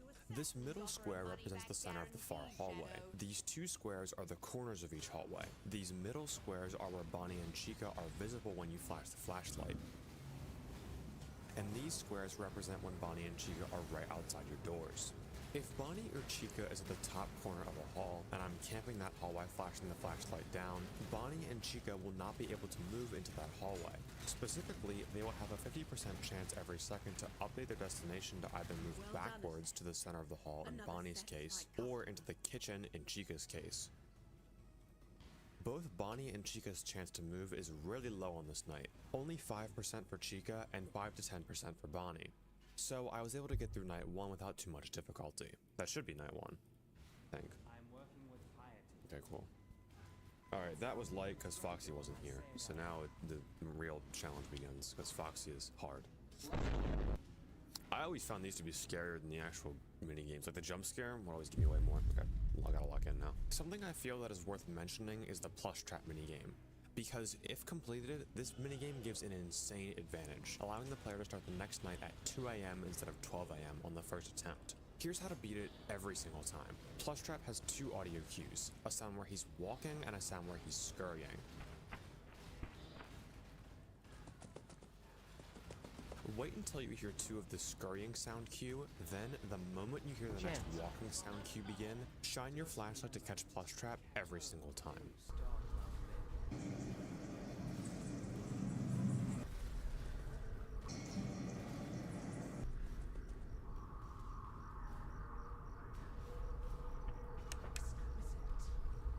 Now, it's time to take on night 2. At this point, I figured that if I could just keep Bonnie and Chica from ever reaching the doors, this challenge would be totally free.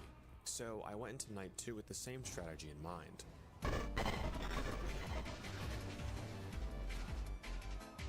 Night 2 is a huge buff from night 1.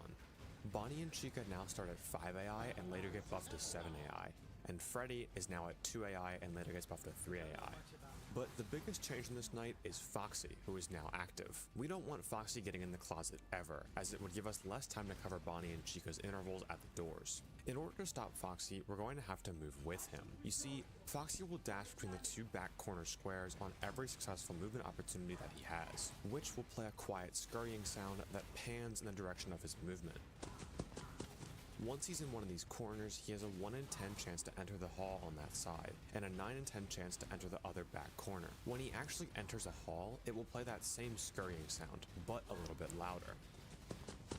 If you happen to ever be at the opposite door of Foxy when he's in this position, he will immediately enter the closet. So we're always going to be tracking Foxy using his quiet scurrying sound. So the general strategy here is to wait in the center of the room, hear Foxy go to a specific side, then hold the door using the flashlight until the next 5-second interval passes, and then just repeat. This makes the night a bit more difficult, but still relatively easy. However, there is one more secret buff on night 2, and it might destroy our entire strategy thus far. Imagine that you are a popular Let's Player playing FNAF 4 for the first time for your millions of fans. You've been checking both doors constantly and haven't seen anything the entire night. You're flashed in the left hallway when the clock finally hits 5 AM. Only one more hour to go. If you just keep flashing the doors, they'll never reach your bedroom. You go up to the right door, instantly flash, and BAM! Chica was there, poised to jump scare you. How? Why? I've never even seen Chica in the hallway. How did she get here so fast? The reason for that is teleportation.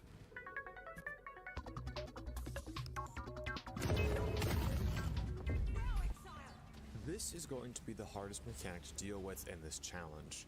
You see, in order to surprise the player, Bonnie and Chica have a hidden mechanic. On nights 2 through 4, Bonnie and Chica can literally teleport to your doors. When the night is first loaded, the game chooses a random hour from 2 to 5 AM for Bonnie and 3 to 5 AM for Chica. Once this random hour is reached, the next time the player goes to the center of the room, they will teleport. In this example here, Bonnie's random hour was 2 AM, and as you can see, he goes from the left hall corner straight to our left door. This can get pretty crazy, as sometimes they can both teleport to your doors at the same time.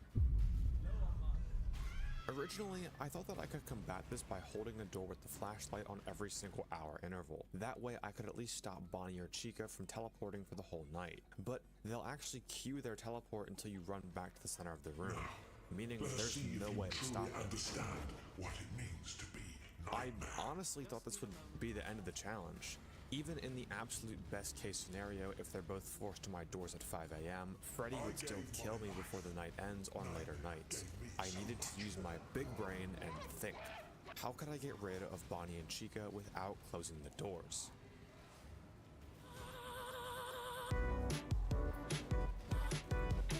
When I first saw this, I couldn't believe it. Unfortunately, my mic was muted, so you couldn't hear me screaming my head off, but I never even considered the fact that Bonnie and Chica can still have movement opportunities when they're at the doors. Though these aren't exactly movement opportunities. For some reason, I have no idea why this is included. If Bonnie and Chica are at a door for 10 seconds and you're not listening to their respective door, they will move back to the middle hallway. This is how we can get rid of Bonnie and Chica at the doors. Once we hear one of them at the doors, run back to the center of the room, wait for the next 10-second interval, then go back and flash their door to clear them from the middle hallway.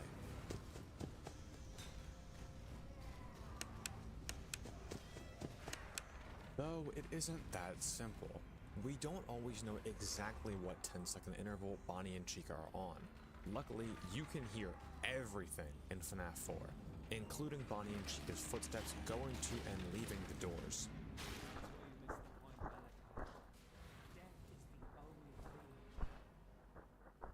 So if we know for certain that Bonnie or Chica is at a door and we hear quiet footsteps from their side, we know that they've just had their 10-second interval and left the doors. I'm not. The only issue with this strategy is the wait time. Having to wait 10 seconds means that timer animatronics are going to become much more of a threat. This is why under no circumstances do we want Foxy to get into the closet. Having another timer animatronic to deal with in addition to Freddy would make this strat much harder. You see, Bonnie and Chica's attack timers are cumulative, meaning if Bonnie reaches a door, waits for 10 seconds, moves back to his hallway, then moves back to the door and waits another 10 seconds, his attack timer will be at 20 seconds, not 10 seconds. So we never want to give Bonnie and Chica the chance to move back to the doors. And if they do, we want to keep Freddy at as little progress as possible. For that reason, the moment I hear breathing at either of the doors, the first thing I would do is go back and flash Freddy on the bed.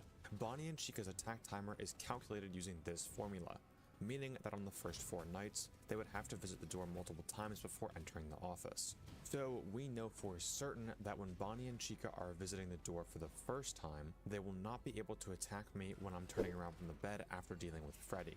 Once Freddy is dealt with, I wouldn't turn around to face the bed again until Bonnie or Chica had been cleared from the doors. Bonnie and Chica can only attack you specifically when turning around from the bed, so as long as Freddy can wait until I've dealt with Bonnie or Chica, this strategy should work. Now it was time to put my strategy into action. After smoking Flush Trap, I started night 2 at 2 AM. At 3:04, I had my first ever door attack in the run. Bonnie ended up failing 2 movement opportunities to move backwards, forcing me to wait until 3:30 to clear him from the doors. At 4:55, Chica managed to reach the door. On top of Chica's door pressure, Foxy moved into the right hall.